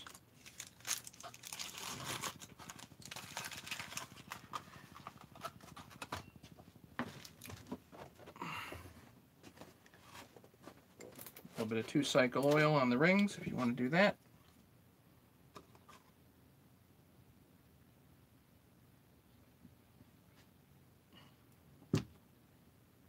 Where do my rings go?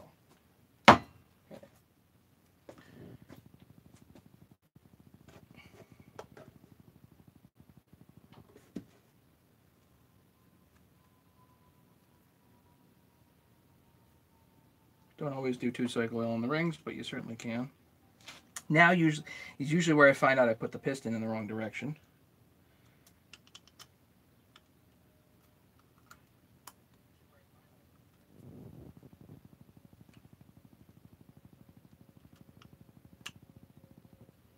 And yes, if you spread these too far, you can break them.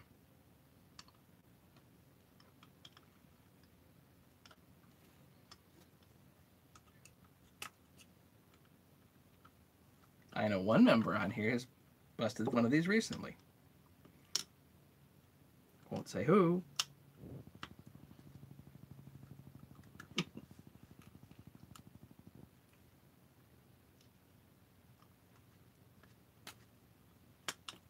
Okay. Lubed up, ready to rock. Still have 13 people here watching me, even though that silly needle was, the circlip was driving me nuts. Okay. Everybody's real diehards right here tonight. Okay.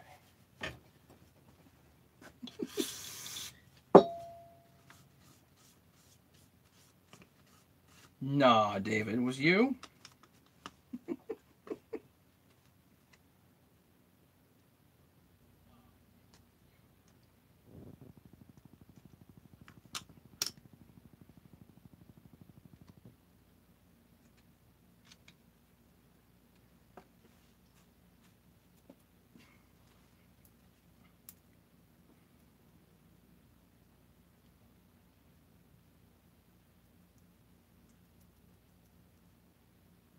A 3-bond on here.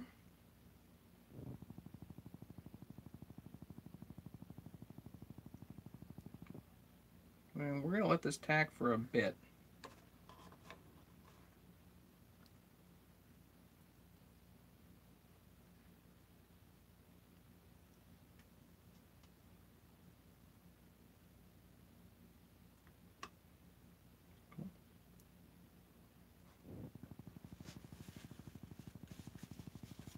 Let's get our cylinder head.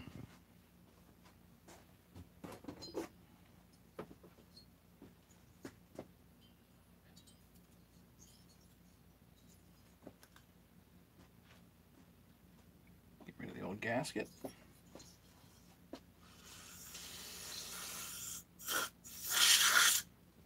Guess that's done.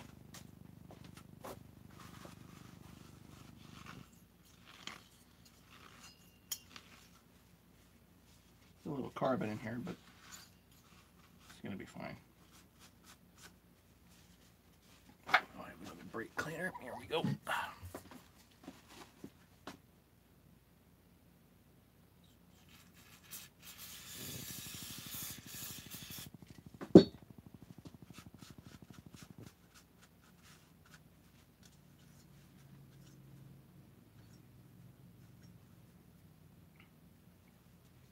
So you can modify these all you want. I mean, if you want to cut the base and all this, I've done it. I don't find it particularly useful, but whatever.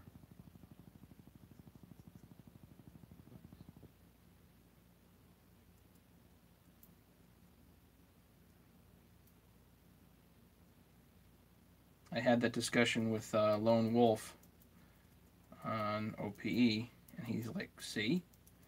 Was it worth it? No? Okay. Well, these are really pretty good right out the box. Let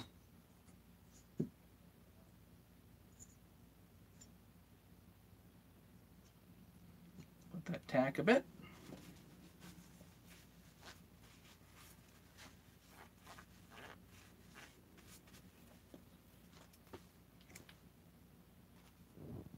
Now let me show you a difference in gaskets. This does come with 2 gaskets.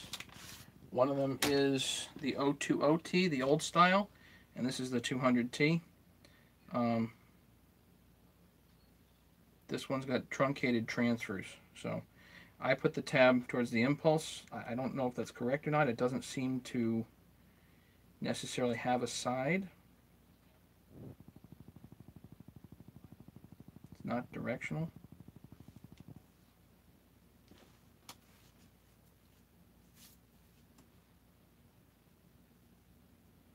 Do I ever check ring end gap? I don't think I've ever checked ring end gap.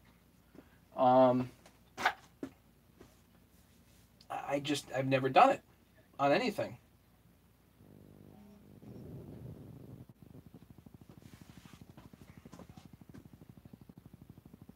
Do I need to? I mean, this is going to produce pretty good compression right off the bat, so at least I'm pretty convinced that the Meteors do.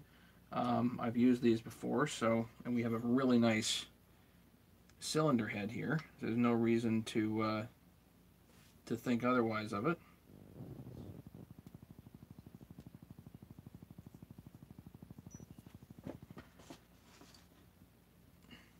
Loctited, gooped, gasket.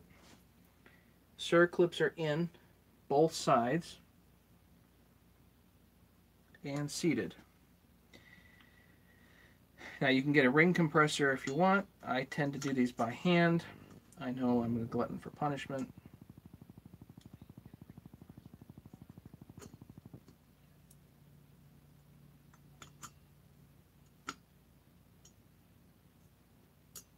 I know, first it's the circlips, and then it's the ring compressors.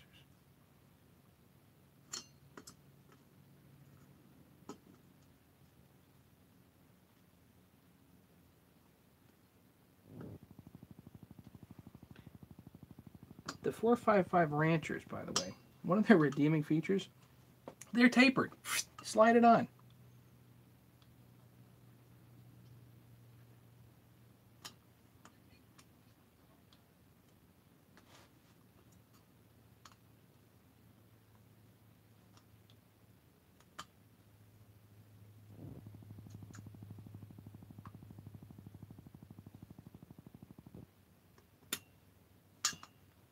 Ta-da!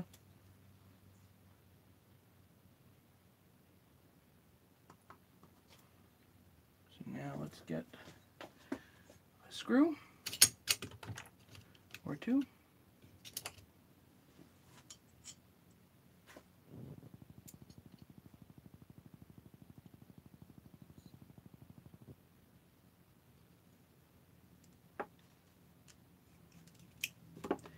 Remember, these are already Loctited, so intake, exhaust, make sure they're in the right spot.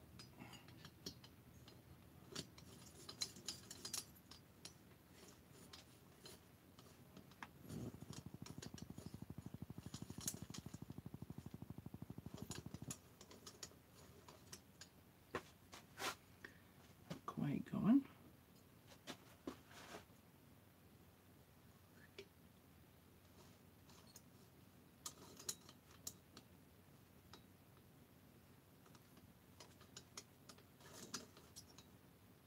I really wish more bolts had pilot points. Maybe that's just me, maybe I'm cuckoo like that, but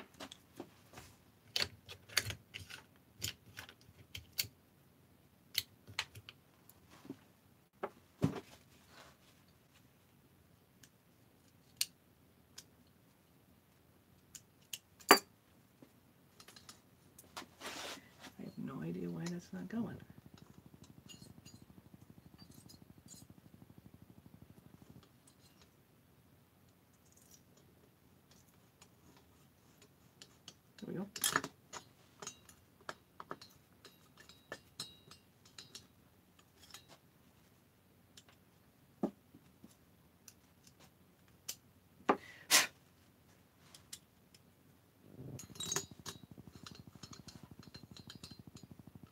wonder how I ever got these built in the first place.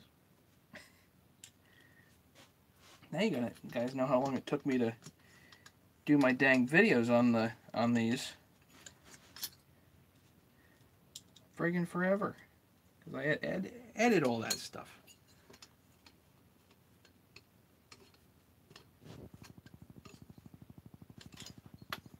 Okay. Yes, my arm's calibrated. Yet again.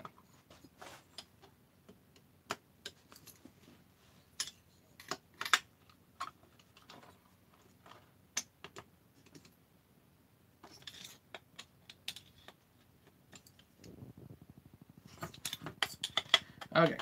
1, 2, 3, 4. That's it.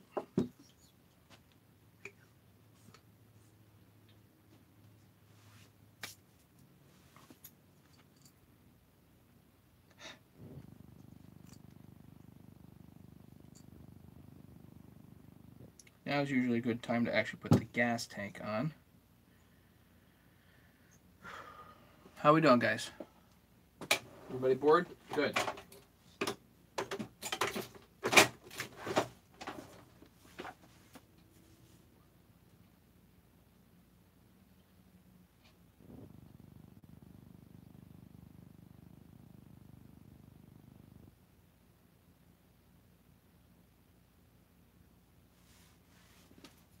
Let's look on the intake. I cannot see the ring ends on the intake. So let's look, if you guys are worried about it. I've never fiddled. Actually, I saw a thread a while ago. I think Chainsaw Jim posted some pictures of cabers like up close. And some of them were really crappy looking. I've never seen trouble like that. These are all very nicely chamfered.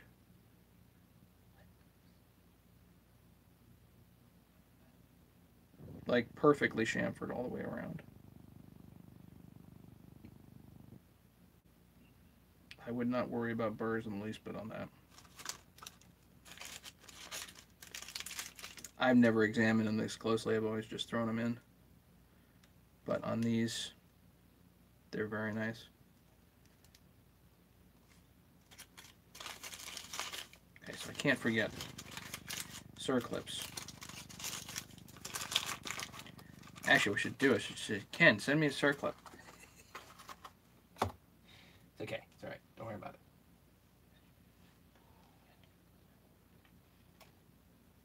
it. Okay. Where is our gas tank?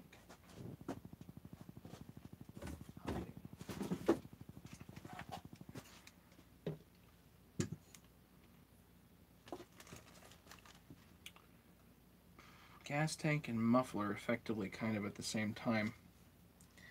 The gas tank and the muffler are all weird here, so putting them on is kind of odd. This bumper, this rubber bumper here, looks like she goes here.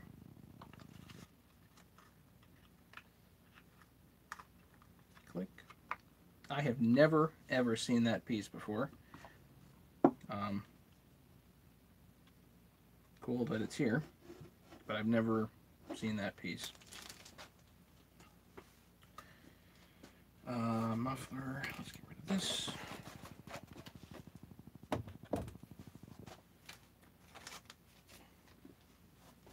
I usually throw these O2Os away. Where can I don't actually need this, but I'll save it just for giggles. Brand new muffler bracket here, so let's, believe it or not, I kind of forget how this goes.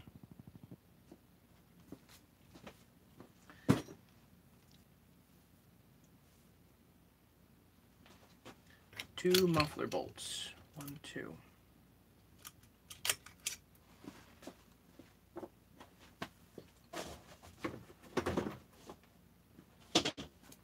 front muffler.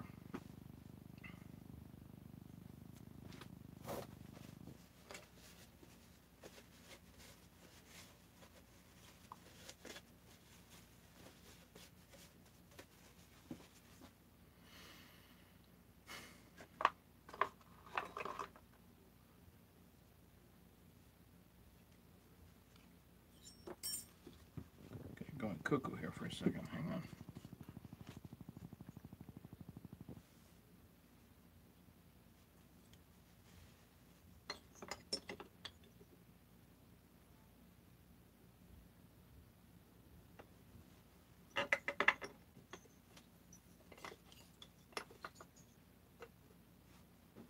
That's not interfering. Okay, good. And throw some red Loctite on here. These muffler bolts do come out.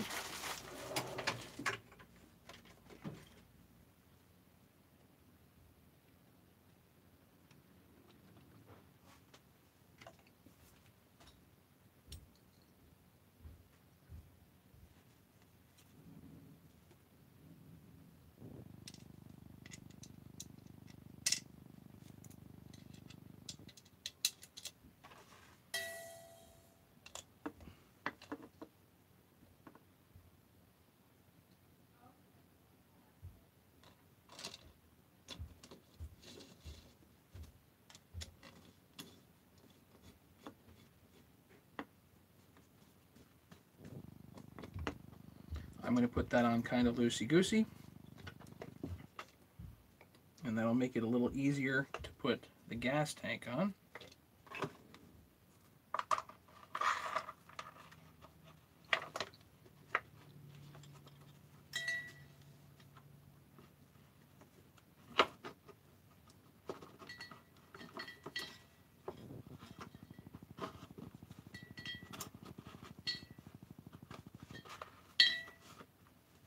Slide the gas tank on.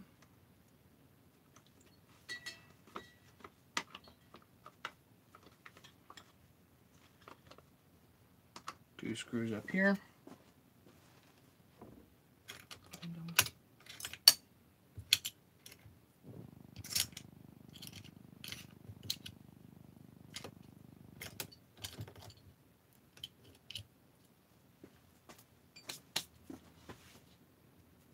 I think we're possibly missing one, but that's okay. The blue Loctite.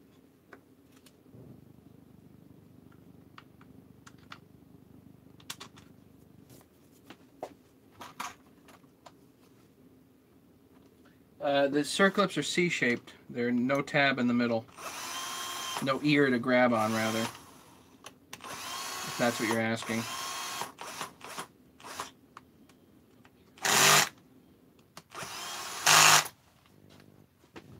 I'm going to tighten that down better in just a second.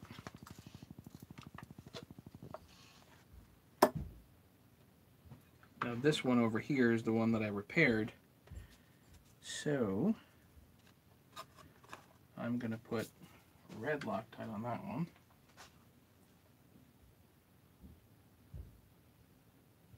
Because I don't want it going anywhere. And blue Loctite on this one.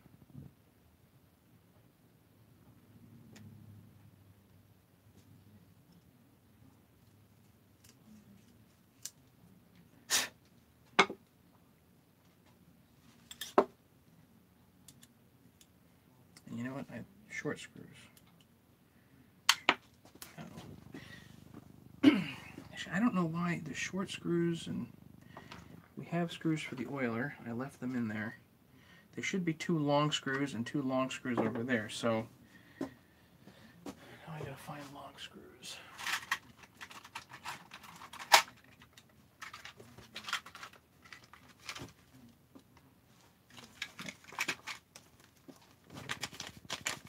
Good thing I happen to have some.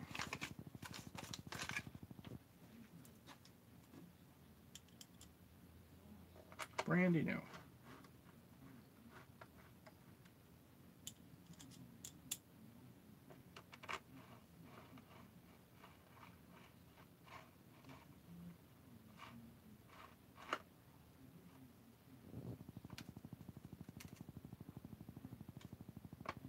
not tightening that down. I'm just going to let it cure there with the red Loctite.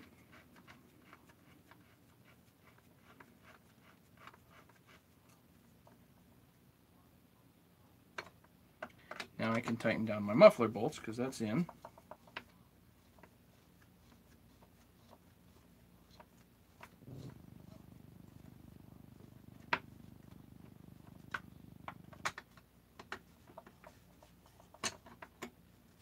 They had to make these extra long for some reason.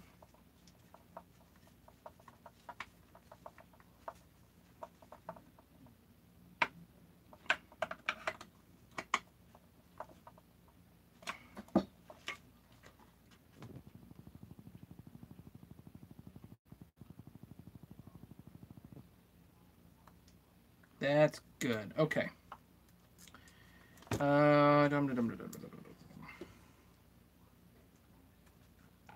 Make sure these are tight on this side. Muffler bolts are tight. Gas tank bolts are tight. Save this for later. Not really, won't need it, but these two short ones, I don't know why we have them, so we'll throw them there. What else? Actually, at this point, good thing to do is put the impulse line on. Would have been easier before, but whatever, doesn't matter. Take the old one, measure it. The new piece.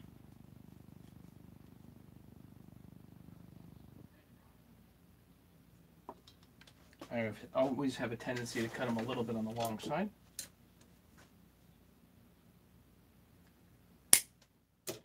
This is R5 line again. Always nice to have fresh. You can just put right on the impulse nipple here. All the way down. Now it does come up and through this hole here. So, fold this back under and use your hemostats. Now, I never understood why this hole is not round. I just don't get why they wouldn't make a round hole here, but they made it so it's difficult to pull this darn stuff up and through.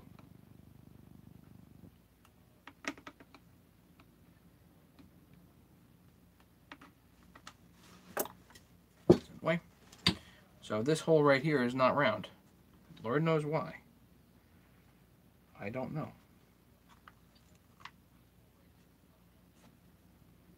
Hopefully that gives it enough room. Okay. I guess another thing we can do while we're right here is put the boot on.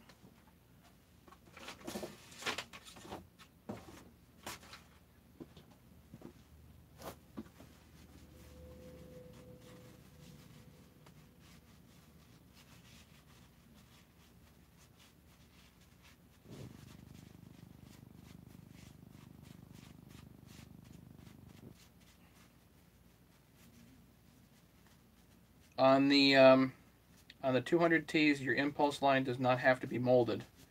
This is actually, the R5 is actually the line that is specified for the 200Ts.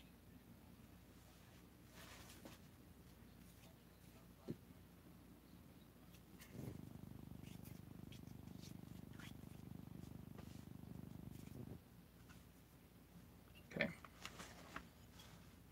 The boot. You can check it for rips and pinholes and all that other stuff. You get a pinhole in this, done. Now, I'm assuming the boot is good because the saw was indeed running. There's no obvious air leak. A little bit of grease on here.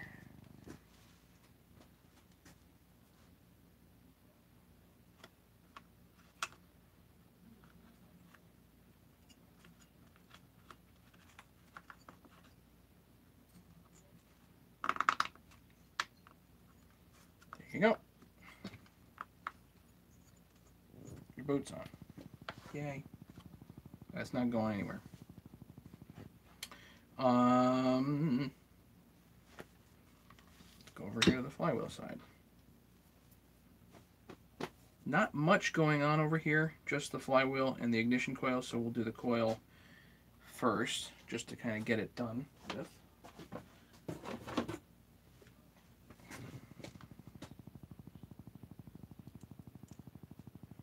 screw the friction coil back on.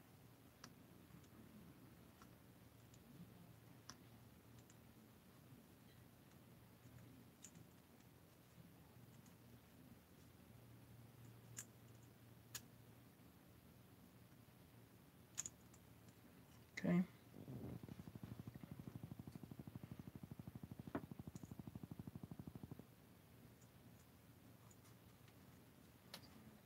Just see how this actually went. And this does tuck in here, and you can basically see how. But I saved these screws so I wouldn't lose them.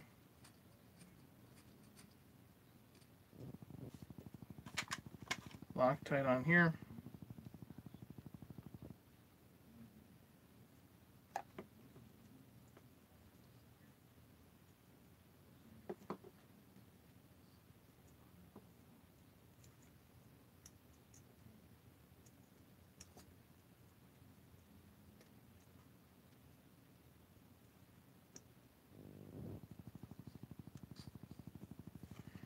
All these wires just tuck kind of down in here. The little wire, I think, does go in first.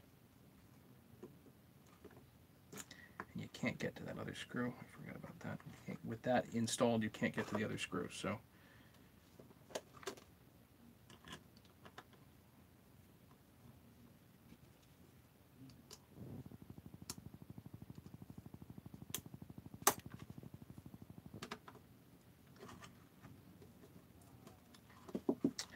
don't want to put this down tight yet. Flywheel goes down first and preferably gets torqued.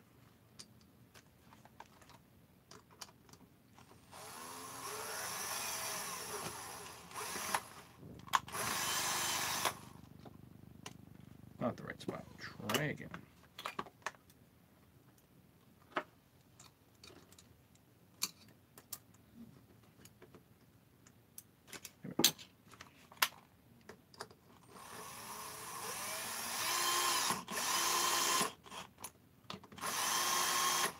I put the screws in while this is still loosey-goosey like that.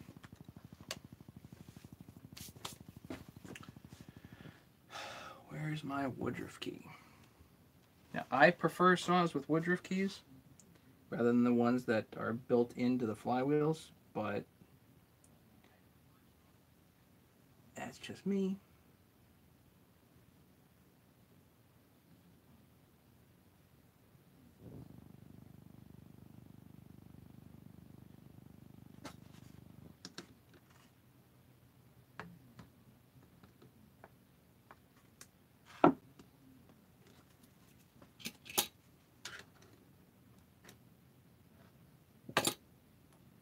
Make sure the key is in just the right spot too.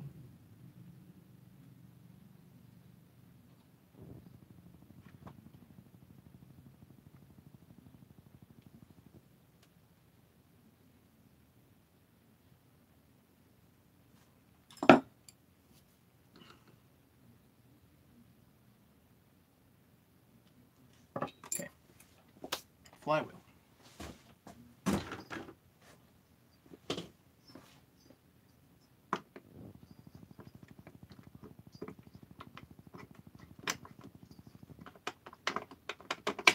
Invariably, the dang piston would be positioned in just the wrong spot to grab whatever.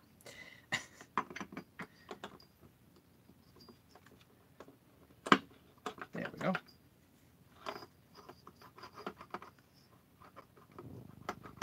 So now let's torque a little bit of Loctite.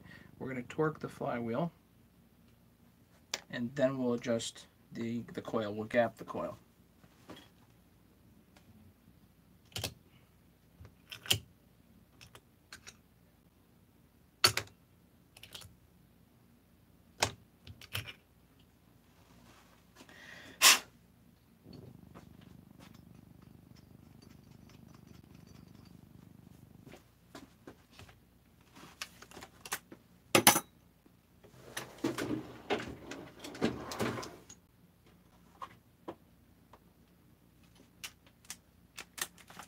.13 millimeter.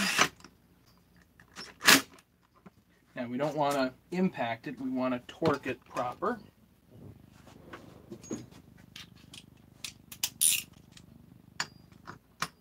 But obviously can't do that because we need to block the piston. So now we need a piston stop. You know what, let's use a small nylon rope for this.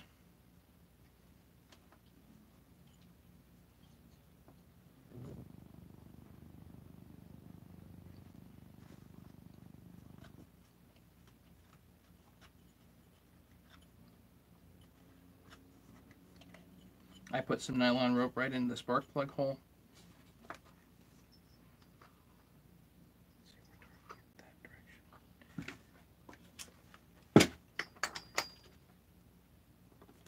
Now I'm sure there is a specific torque spec for this.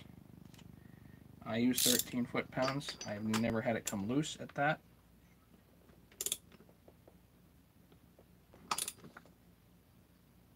That's it. Back it off, pull that out.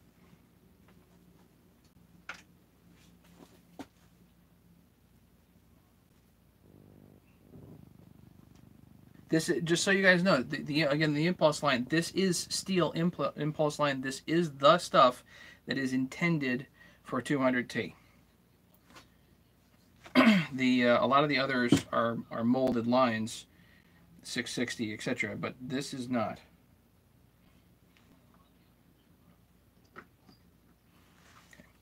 Let's do, now we can gap this. So we just use a business card. Something from the internet is fine. I know, I should have business cards. So put the business card in with the magnet up against the ignition coil and torque her down. And I go easy and kind of work them both at the same time so as to not over torque one or the other.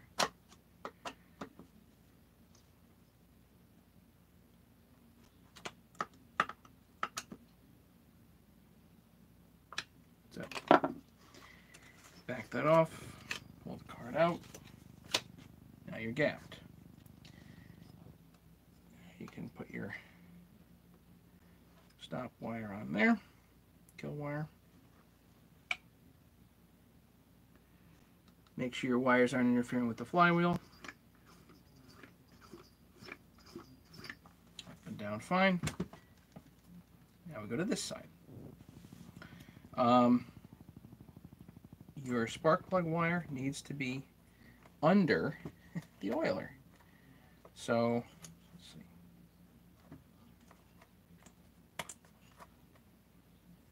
There's a channel for it right here. So in case you forget, you gotta pull the oiler back off. Isn't that awesome?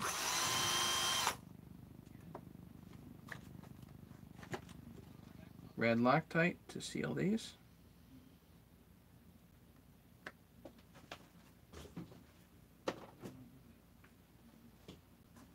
Now, I've already checked that the oiler does work, but you put a little oil in it, spin it, and make sure oil comes out.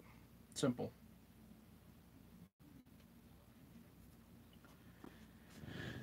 But there's other pieces here that are involved.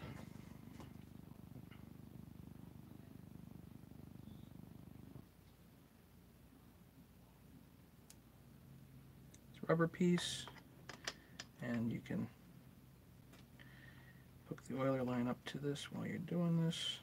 Put the whole thing down all at once.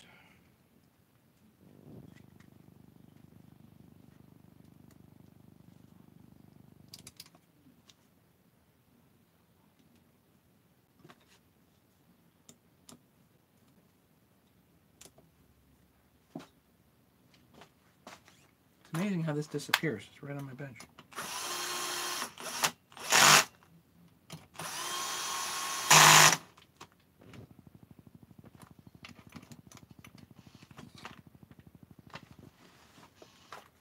Oiler is now on.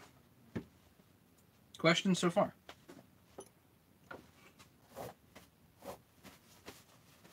Still have 11 people, 10 o'clock at night.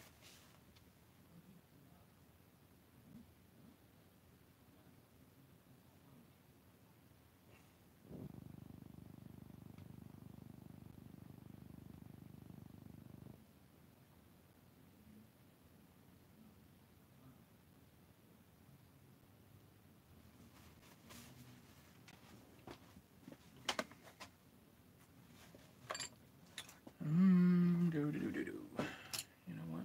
Just put this on there.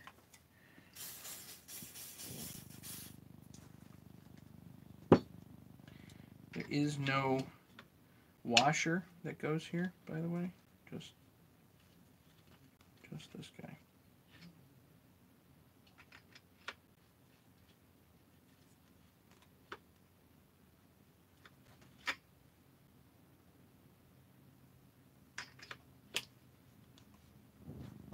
There we go.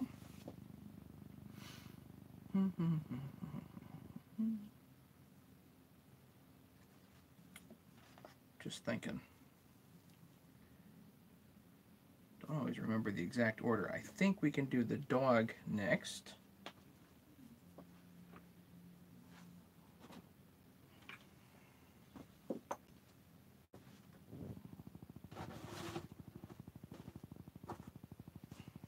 There's two other screws here. Okay. Dog. Here's the dog.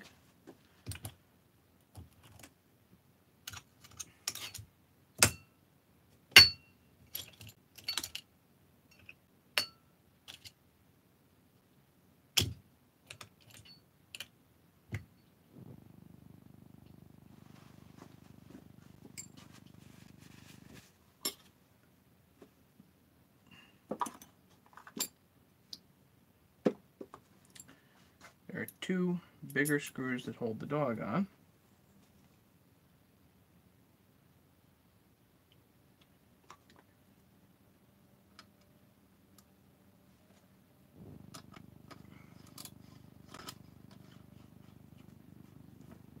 I'm unsure where the other one is, so I guess I'll find it. It'll work. I think the chain catcher goes here too.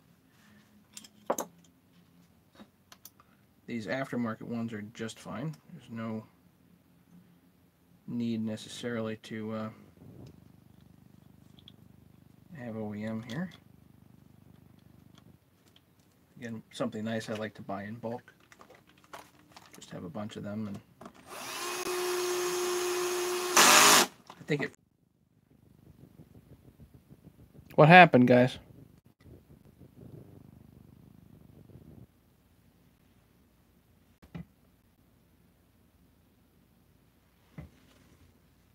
What happened?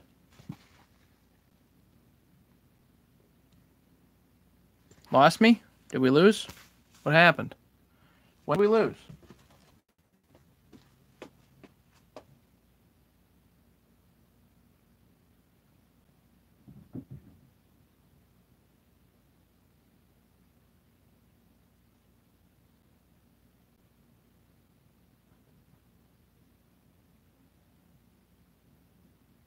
When did we lose me? What happened?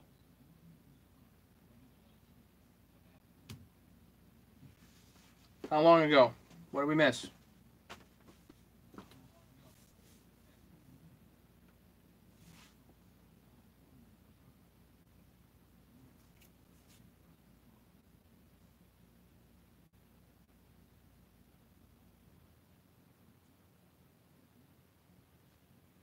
Yeah, how long ago, guys, did this go down? Sorry.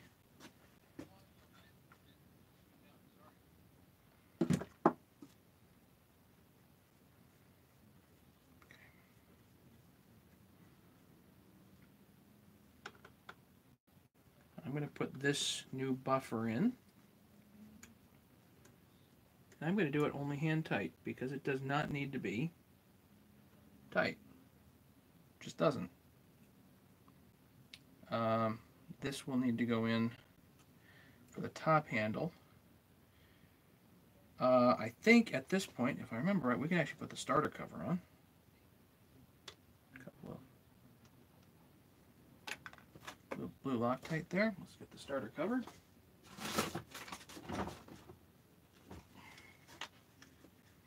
These are not complex pieces, and that should be fine. So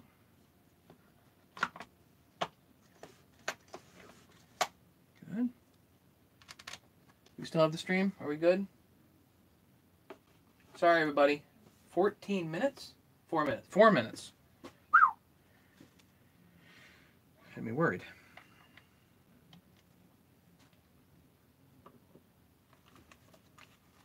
Just putting the starter cover on.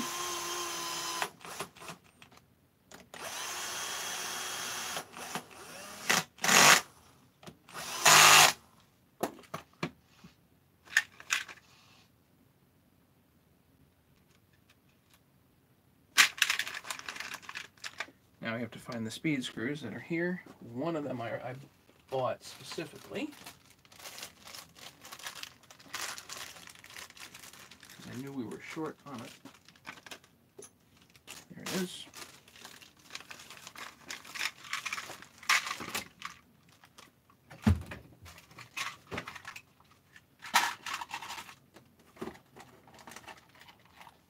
Actually, let's see. I have a lot of the screws, but I don't always know exactly which one goes where.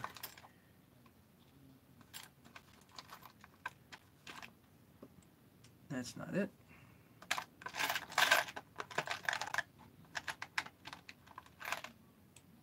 That's not it.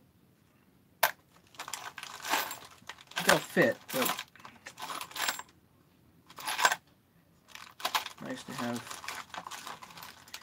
original, you know. There you go. That'll work.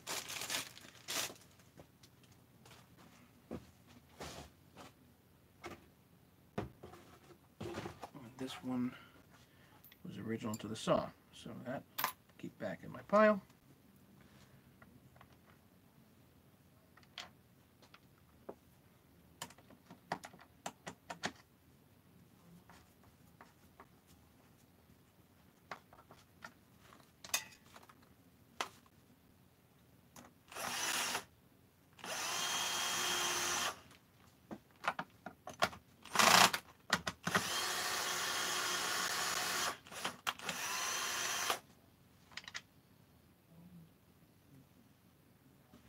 That's interesting. Why is that so far off?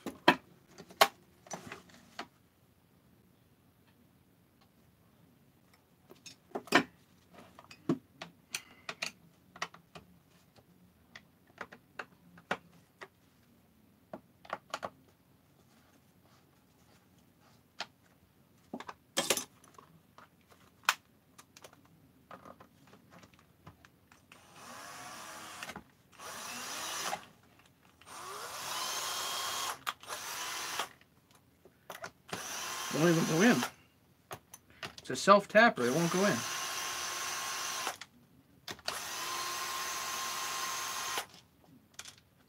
Why?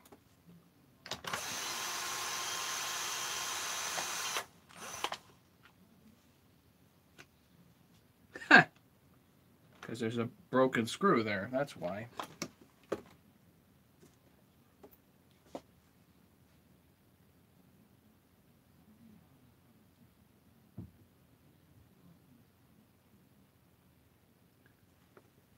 How the devil am I supposed to get that out?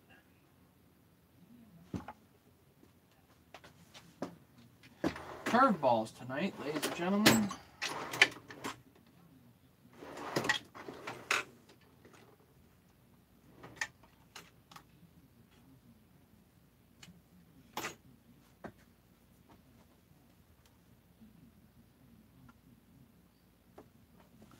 That might work.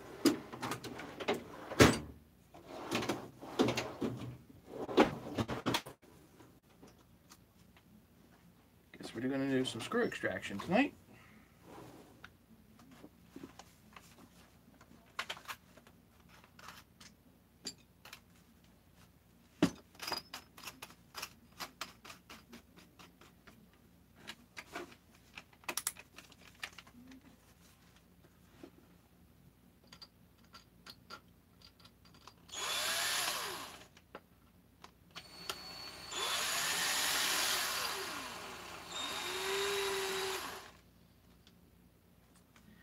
need to center punch it, but how do you center punch in plastic?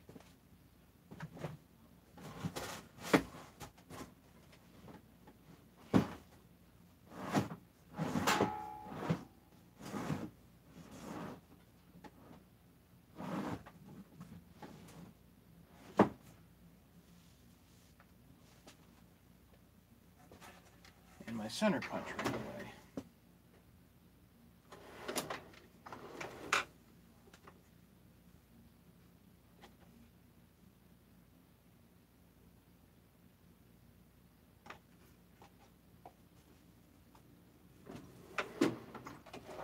This is quite the pickle.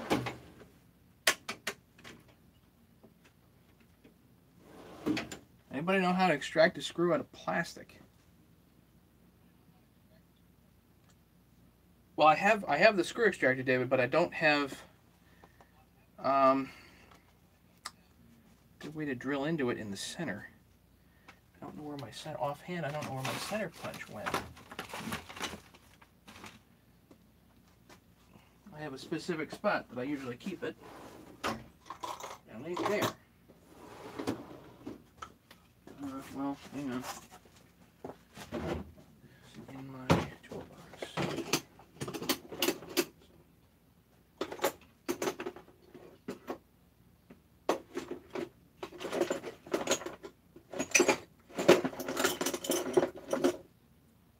Not there.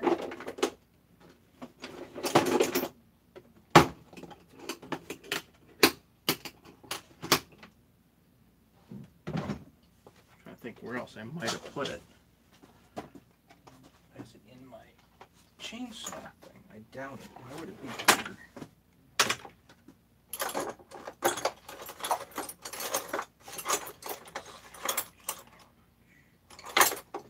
And even if I do find it, how am I going to center punch into plastic? Maybe a bigger drill bit?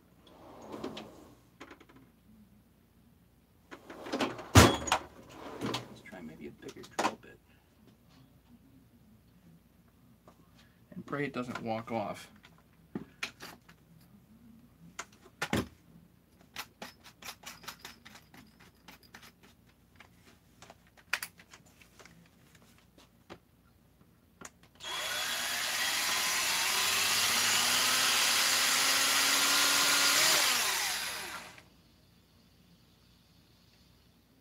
Yeah, now I think I've got a little indent in there. Now I can go back to my 1/16 inch drill bit. Hopefully this doesn't walk off.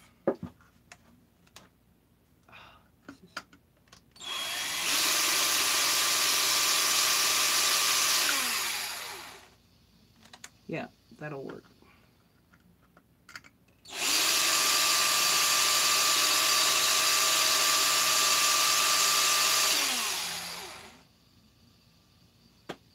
Feels like a hardened screw though. Let's try.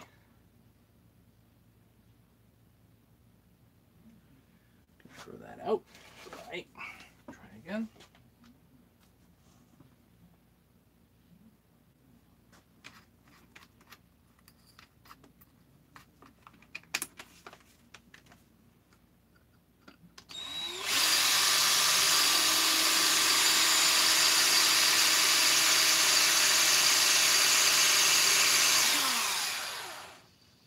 Yeah, it's going.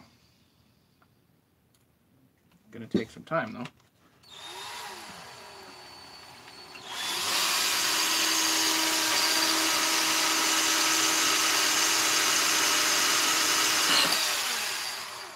No, walked off.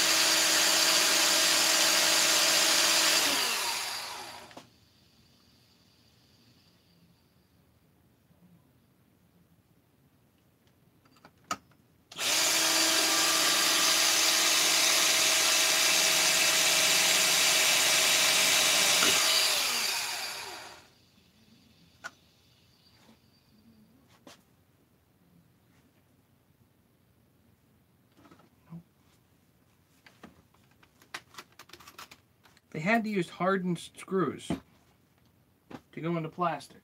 Really?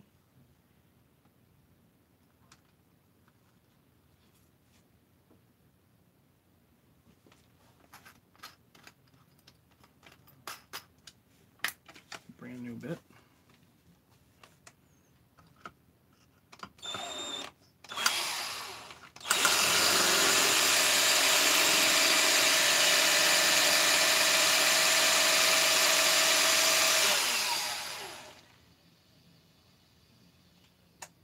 Oh, I'm drilling into it. Okay.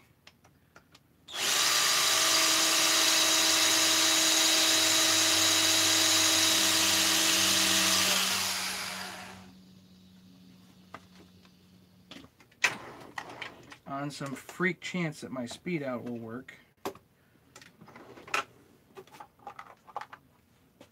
Where did I just put it?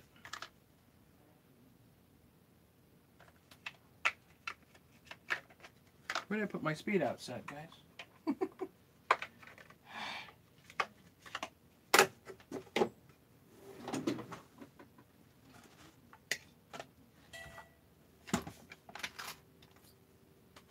Right here. Right in front of me.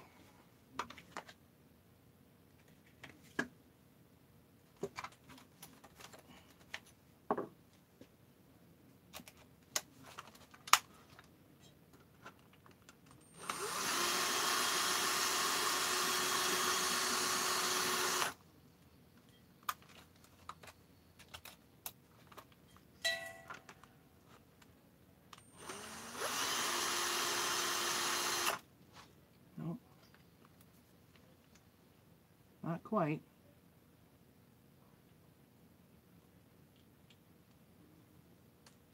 Votes, guys, keep going. What do you think?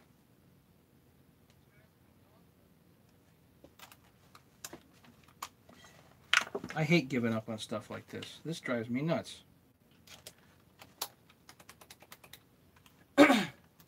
Carbide drill, yeah, I don't have one. At least not, yeah.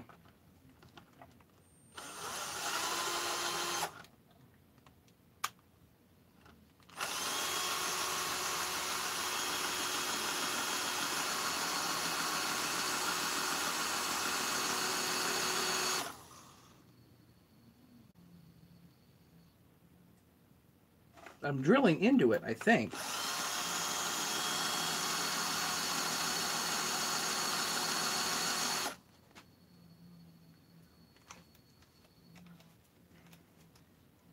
But it's really hard.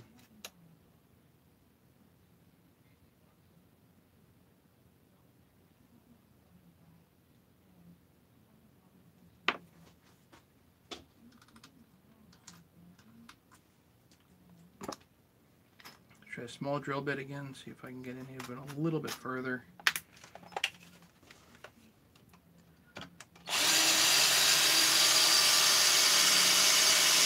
Ooh, yeah.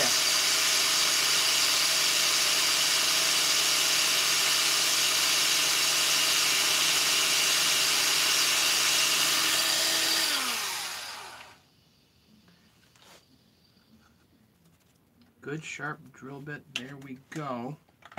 Save that one, that one's a winner.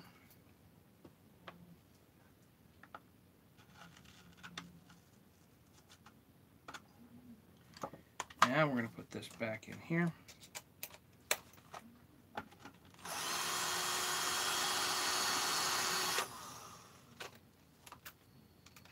See if I can get the speed out in here.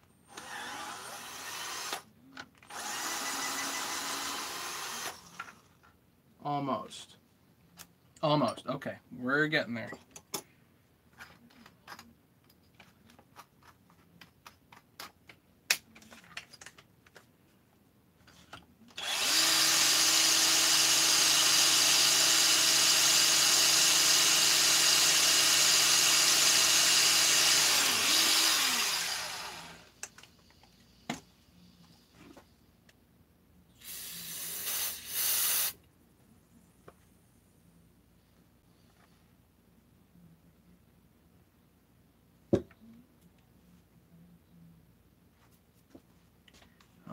getting there.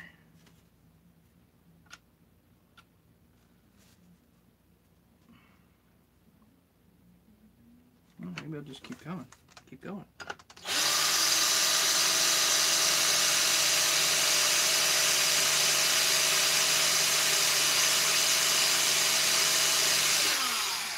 The drill bit's working, so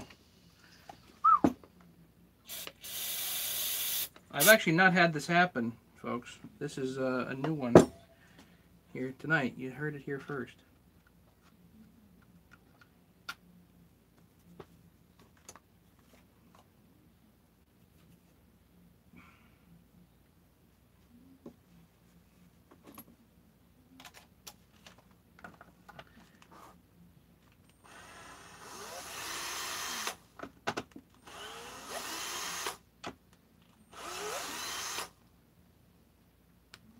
The speed out doesn't look like it wants to grab.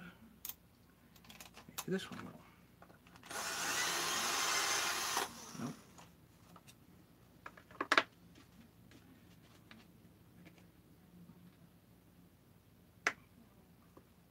I think it's too deep down in for those, so I need to use these.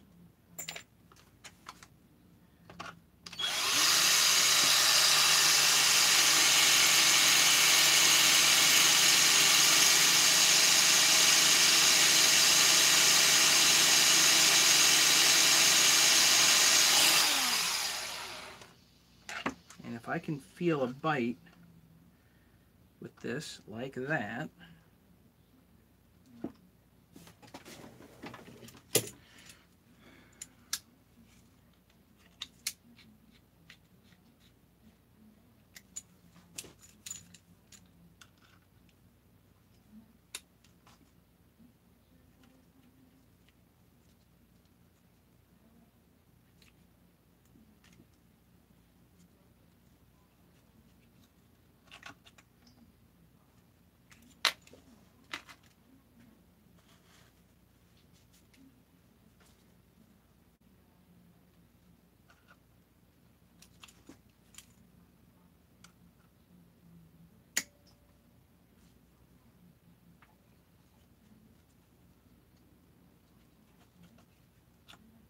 it's moving.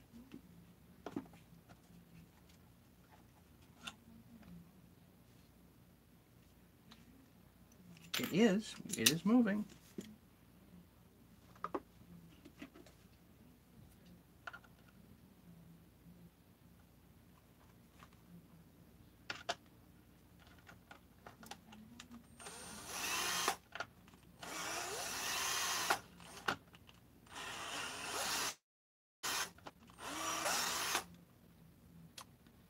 Come on, almost.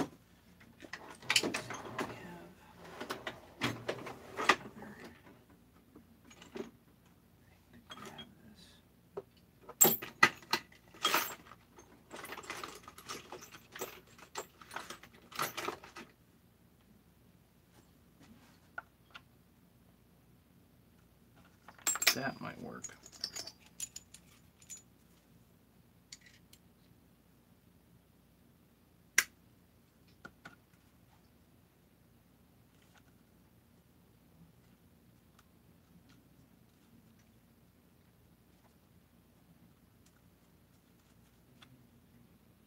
If I actually get this, this is going to be a win for mechanics everywhere. On behalf of mechanics everywhere.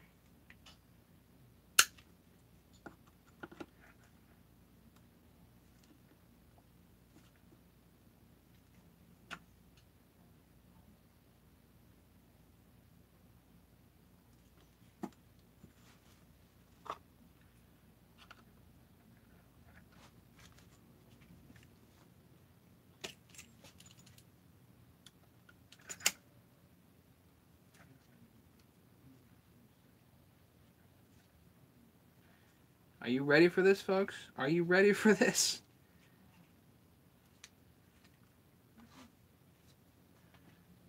Check that out.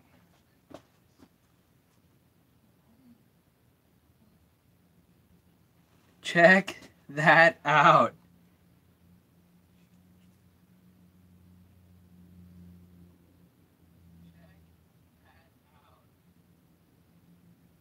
Who likes that? I've only had one better removal, but that's, I've never had to go into plastic like that. The plastic just makes it so weird.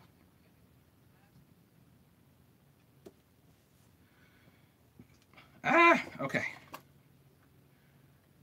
Keep going.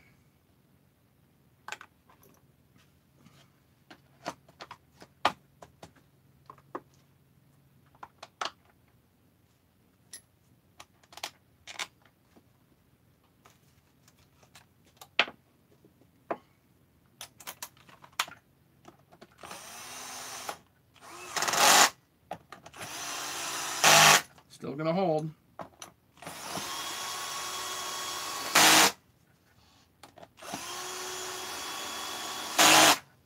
Nice. Clean up a little bit. I do like my speed outs, our Alden Pro Grabbits. Those are nice. These happen to work in this case, the more usual screw extractors, but you gotta have an assortment of stuff, otherwise it ain't happening.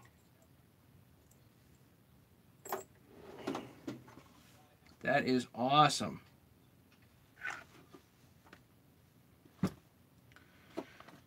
Okay, I see our man, it's up to 13, back up to 13. Not a god, just persistent. Really persistent. I'm kind of hoping this is going to be the right length. Okay. Top handle? Is that where we're at? Are we to top handle status right now?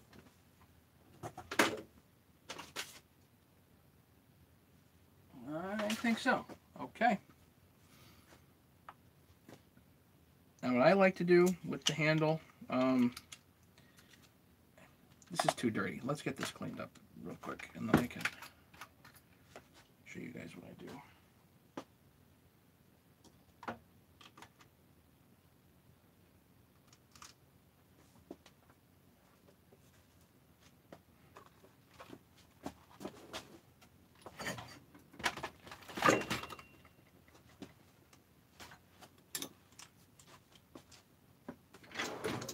Sorry guys, just cleaning up real quick to try to get some stuff out the way. Don't need all these washers.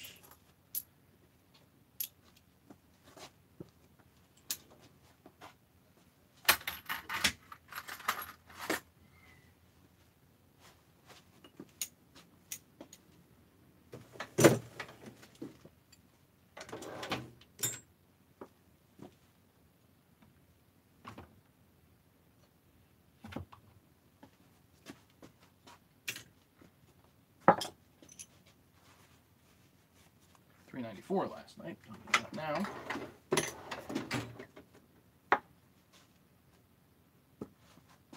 Get that out in the first place.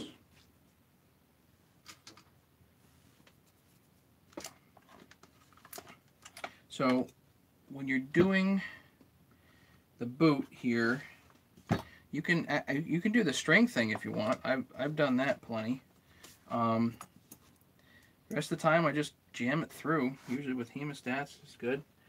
But I like to put the impulse line on the nipple in here. Actually, just so people see it, there's an impulse nipple right here. This is a poor design. I don't like it at all. But because there's no barb on it.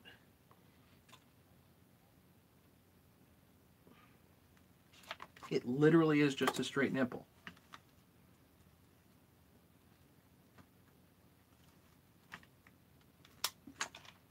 And here's a little lube. Here, going in here.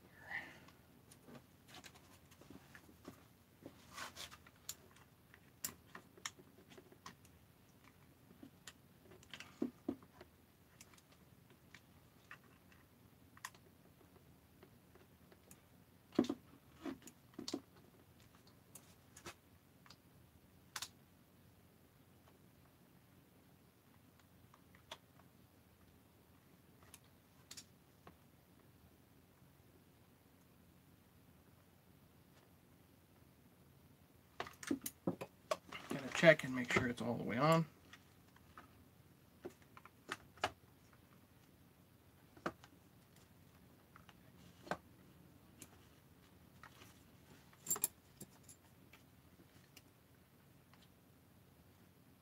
They could have designed this a little easier. Just a little bit. Okay, next thing we have to tuck the boot in.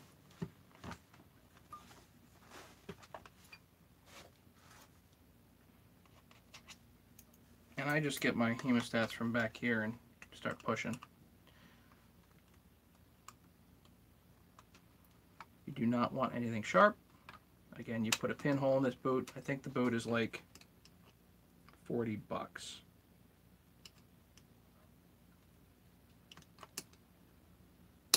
Now the Stihl manual actually shows you how to do this with string, which you can certainly do.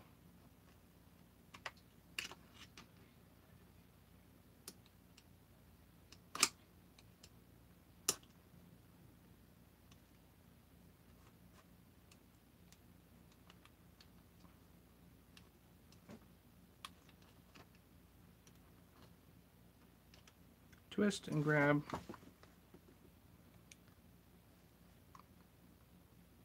Start pulling it through and it'll just come.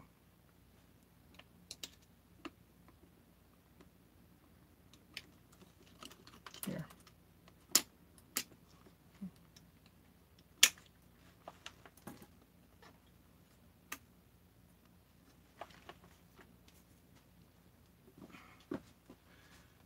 There is a tiny little ring here that goes internally.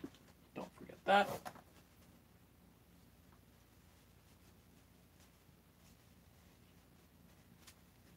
Is this a kit saw? No, this is a OEM.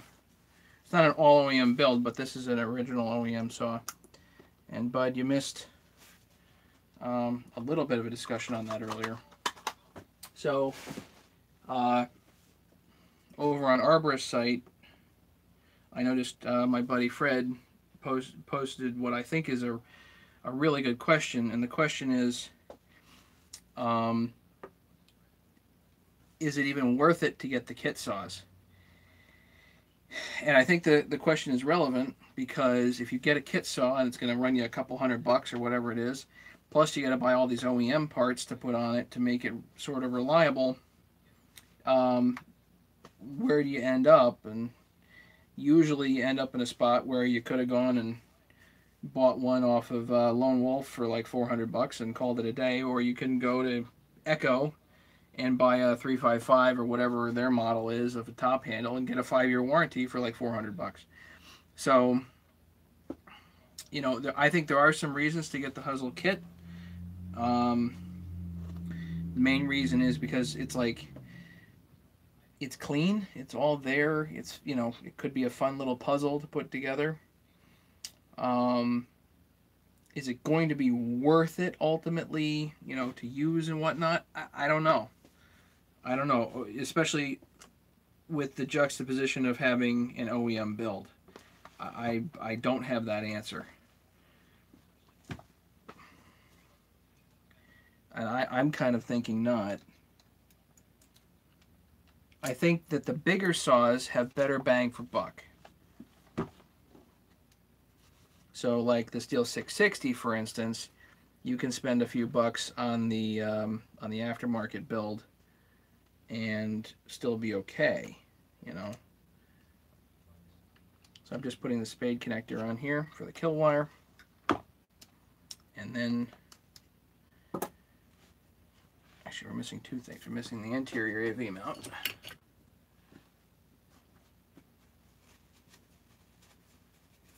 And then the grounding strap goes there.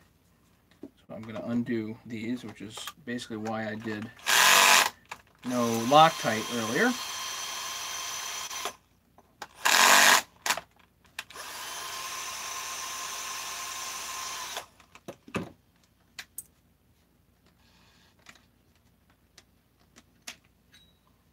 Because you want to get the case together, you know, but you don't necessarily need Loctite on these. Put some Loctite on here.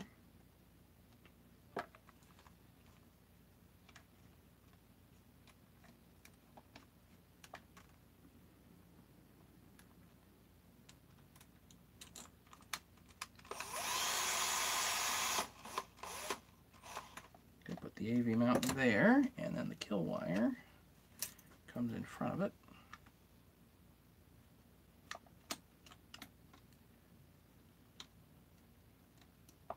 Bud, you're welcome to ask questions, by the way, so if you got a question, ask. And I'll see it here in just a second. So the kill wire is going on with the AV mount. Nice and tight. There we go. I don't know if you guys can see that in there, but whatever. Okay, so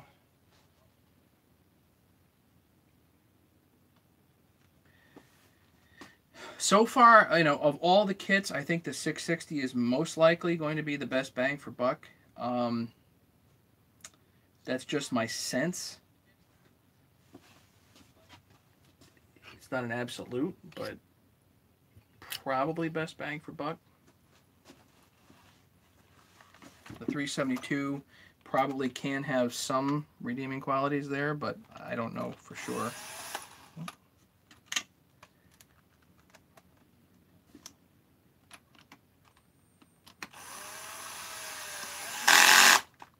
Front AV screw, rear AV screw can go in here.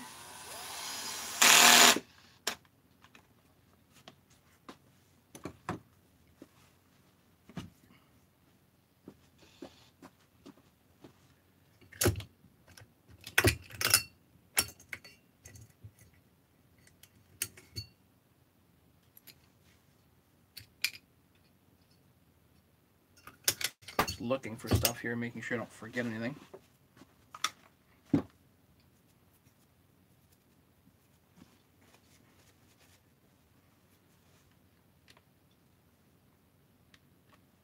The outer ring here goes there. The exhaust hanger, or the sorry, man, late. Had a long day.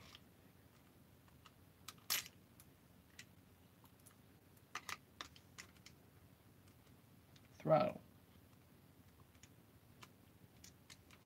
Just sits down there for the moment.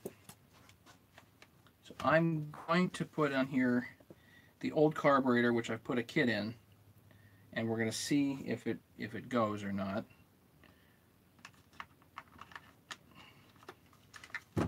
Before I put the carburetor on, let's pull the vent up and through.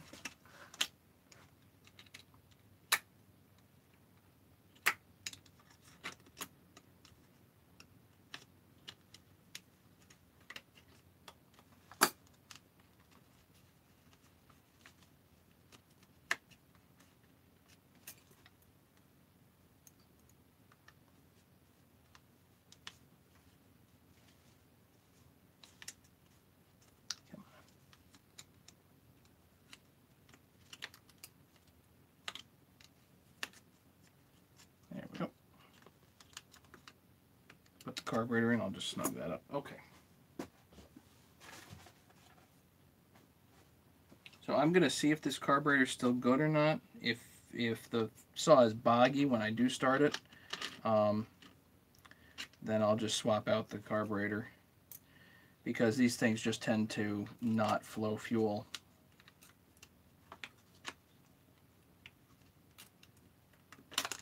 So one of the first things you do is get the choke in there. Hang on.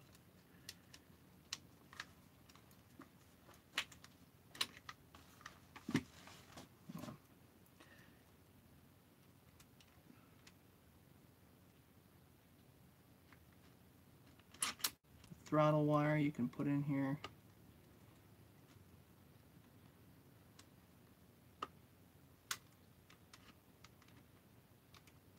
There we go. And as it's coming down, you put the choke wire on in there too. Just like that. Don't try the throttle until this is cinched down. And then you can come with your hemostats and put the Gas line on. Come from underneath.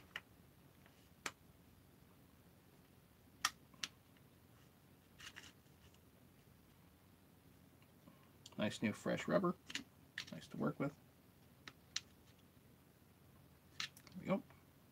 Gas line's on. Your vent just sits right over there.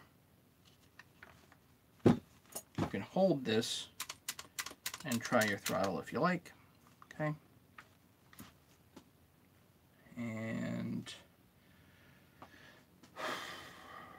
what's next?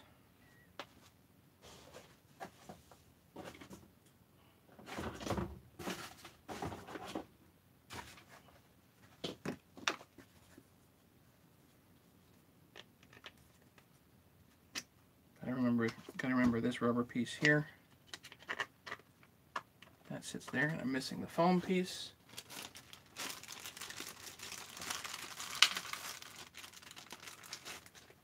It's $1 for this little foam piece.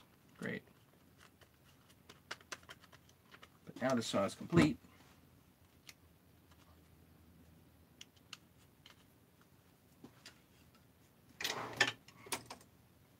$8mm nuts.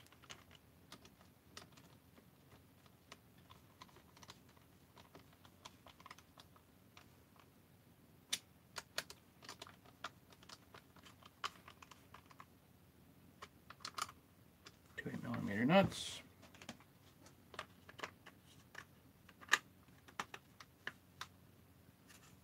Air filter. And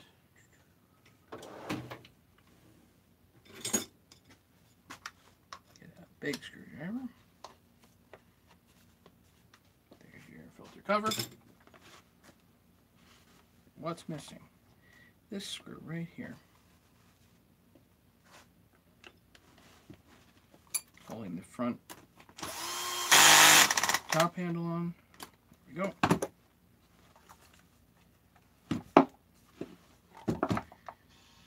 Let's do a compression test. If I do a start and run right now, my wife's going to kill me. So let's do a compression test. See how we did.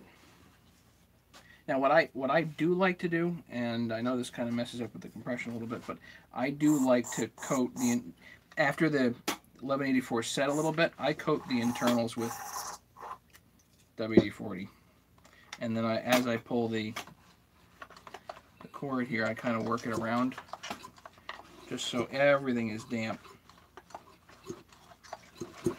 before you start it.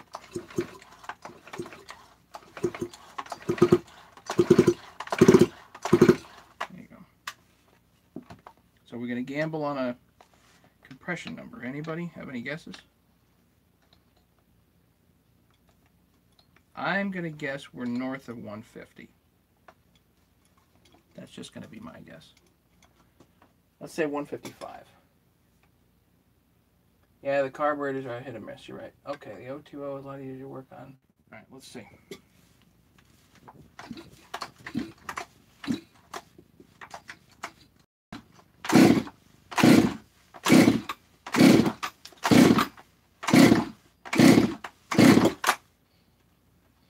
Just shy of 150.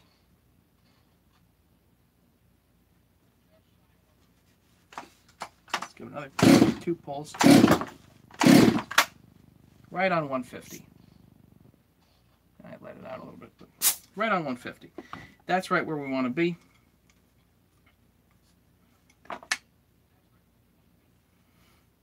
As long as the carburetor does good things, that really should be fine.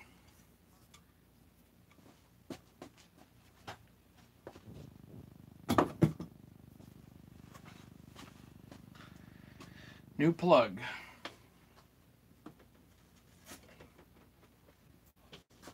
I'm running out. I got a shop pack of these, and I'm actually running out.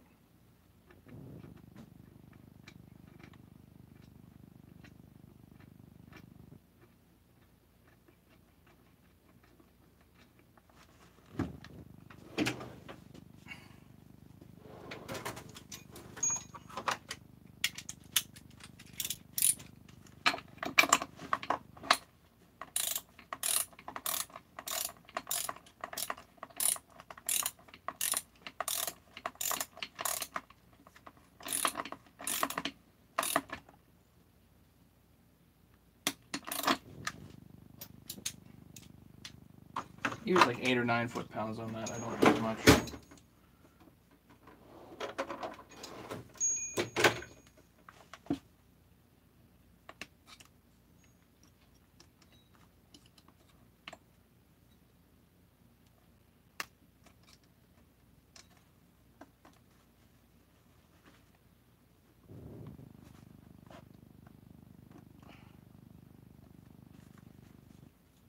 And I can put this here and the winter screen or whatever, but I don't usually do that until I make sure it's tuned, or at least that it runs good, you know.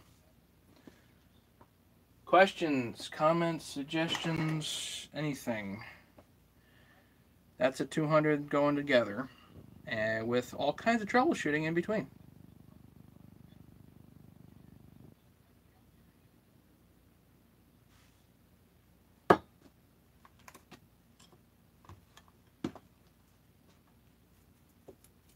I think if you're looking at this from a standpoint of it's a cool project, then the Hustle kit probably fills that bill because it'll be a project, you know. What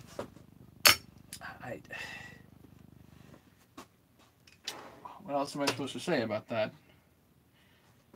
Ultimately, is it going to be bang for buck? Probably not. The bigger the saw, the more CCs, the more bang for buck. I mean, shoot, when they come out with a 3120 or something like that, holy cow, that's going to be fun.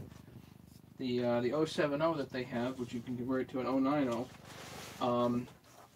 I don't know if it has much real-world use except for chainsaw milling, and my personal belief on chainsaw milling at this point is that you need to have your head checked if you're going to be doing chainsaw milling. I like my bandsaw mill a lot. I was using it today, and it's just so much more efficient than a chainsaw mill. There are obviously high points to chainsaw mills, but I don't know, they drive me crazy. So, questions as I'm putting stuff away. No, I'm not doing an 009, David. Fire it up so you can sleep on the sofa. It's not me that I'm worried about sleeping on the sofa. I'm worried about, you know, waking up my kids. If I wake up my kids, then I'm definitely sleeping on the sofa.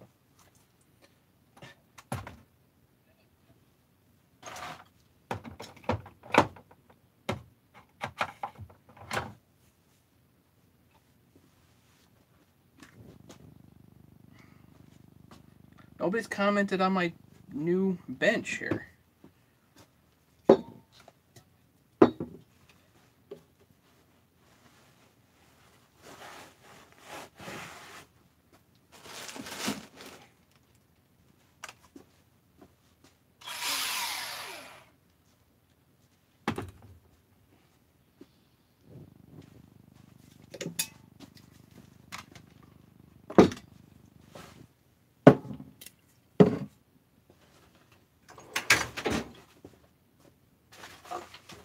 Well, that certainly took longer than I was expecting.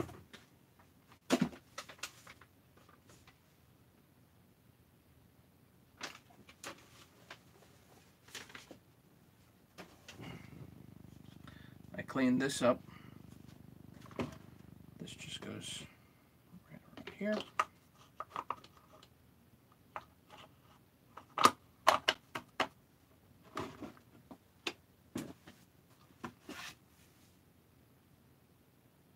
Actually, they did have a bar and chain, so I'll put the bar and chain on it.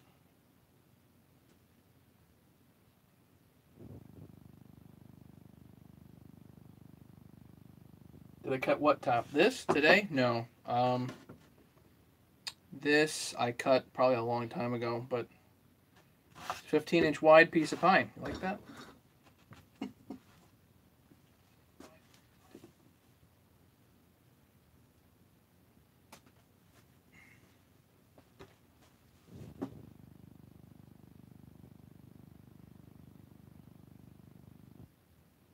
Actually, I don't know if it's 15. It's got to be close. 14, 15.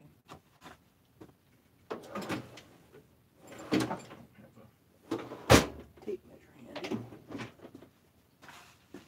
Yeah, it definitely gives me a lot more space. So, that's that. I have in mind to do some Stihl blowers, actually. I've got 3 Stihl blowers for my buddy Steve. So one of these days, if I get some ambition, I'll bring one of those down here and start tearing it apart, because I got no idea what I'm doing on those. And what else? It's amazing how these things go back together. Incredible. Hope that JB Weld stuff holds. Yeah, so I think blowers are probably next. It's at least it's something I have out in the shed, something I got to do. I have 3 of them. I have potentially Brian and Ryan, who own this one. They said they've got like 6 more, so I may tear apart 6 more of these, and I don't know how much of that you guys want to see, but because now that you've just seen this, but no harm in live streaming, I guess. It's embarrassing as all hell when you can't get a bolt out of a plastic chassis.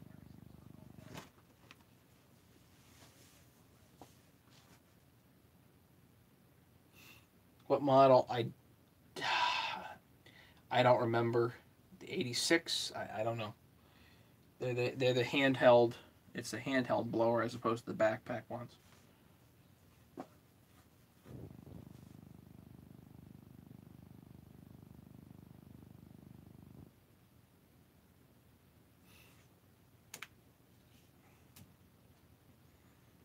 Down to 9 people. I'd say let's call it a night. Yeah, I wonder how the bolt broke too. Probably whatever happened, the busted that other part of the case too. BG86, that's probably the one.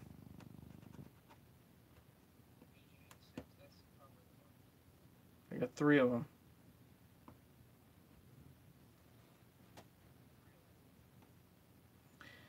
All right, I gotta run. It's 11 o'clock. My eyes are closing. It's been a long day.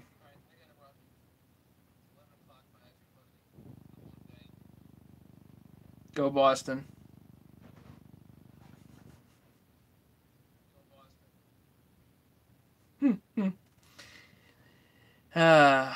What else? That's it. Thank you so much, guys. Appreciate all the patronage. Anybody wants t-shirts, let me know. Email me, all that stuff.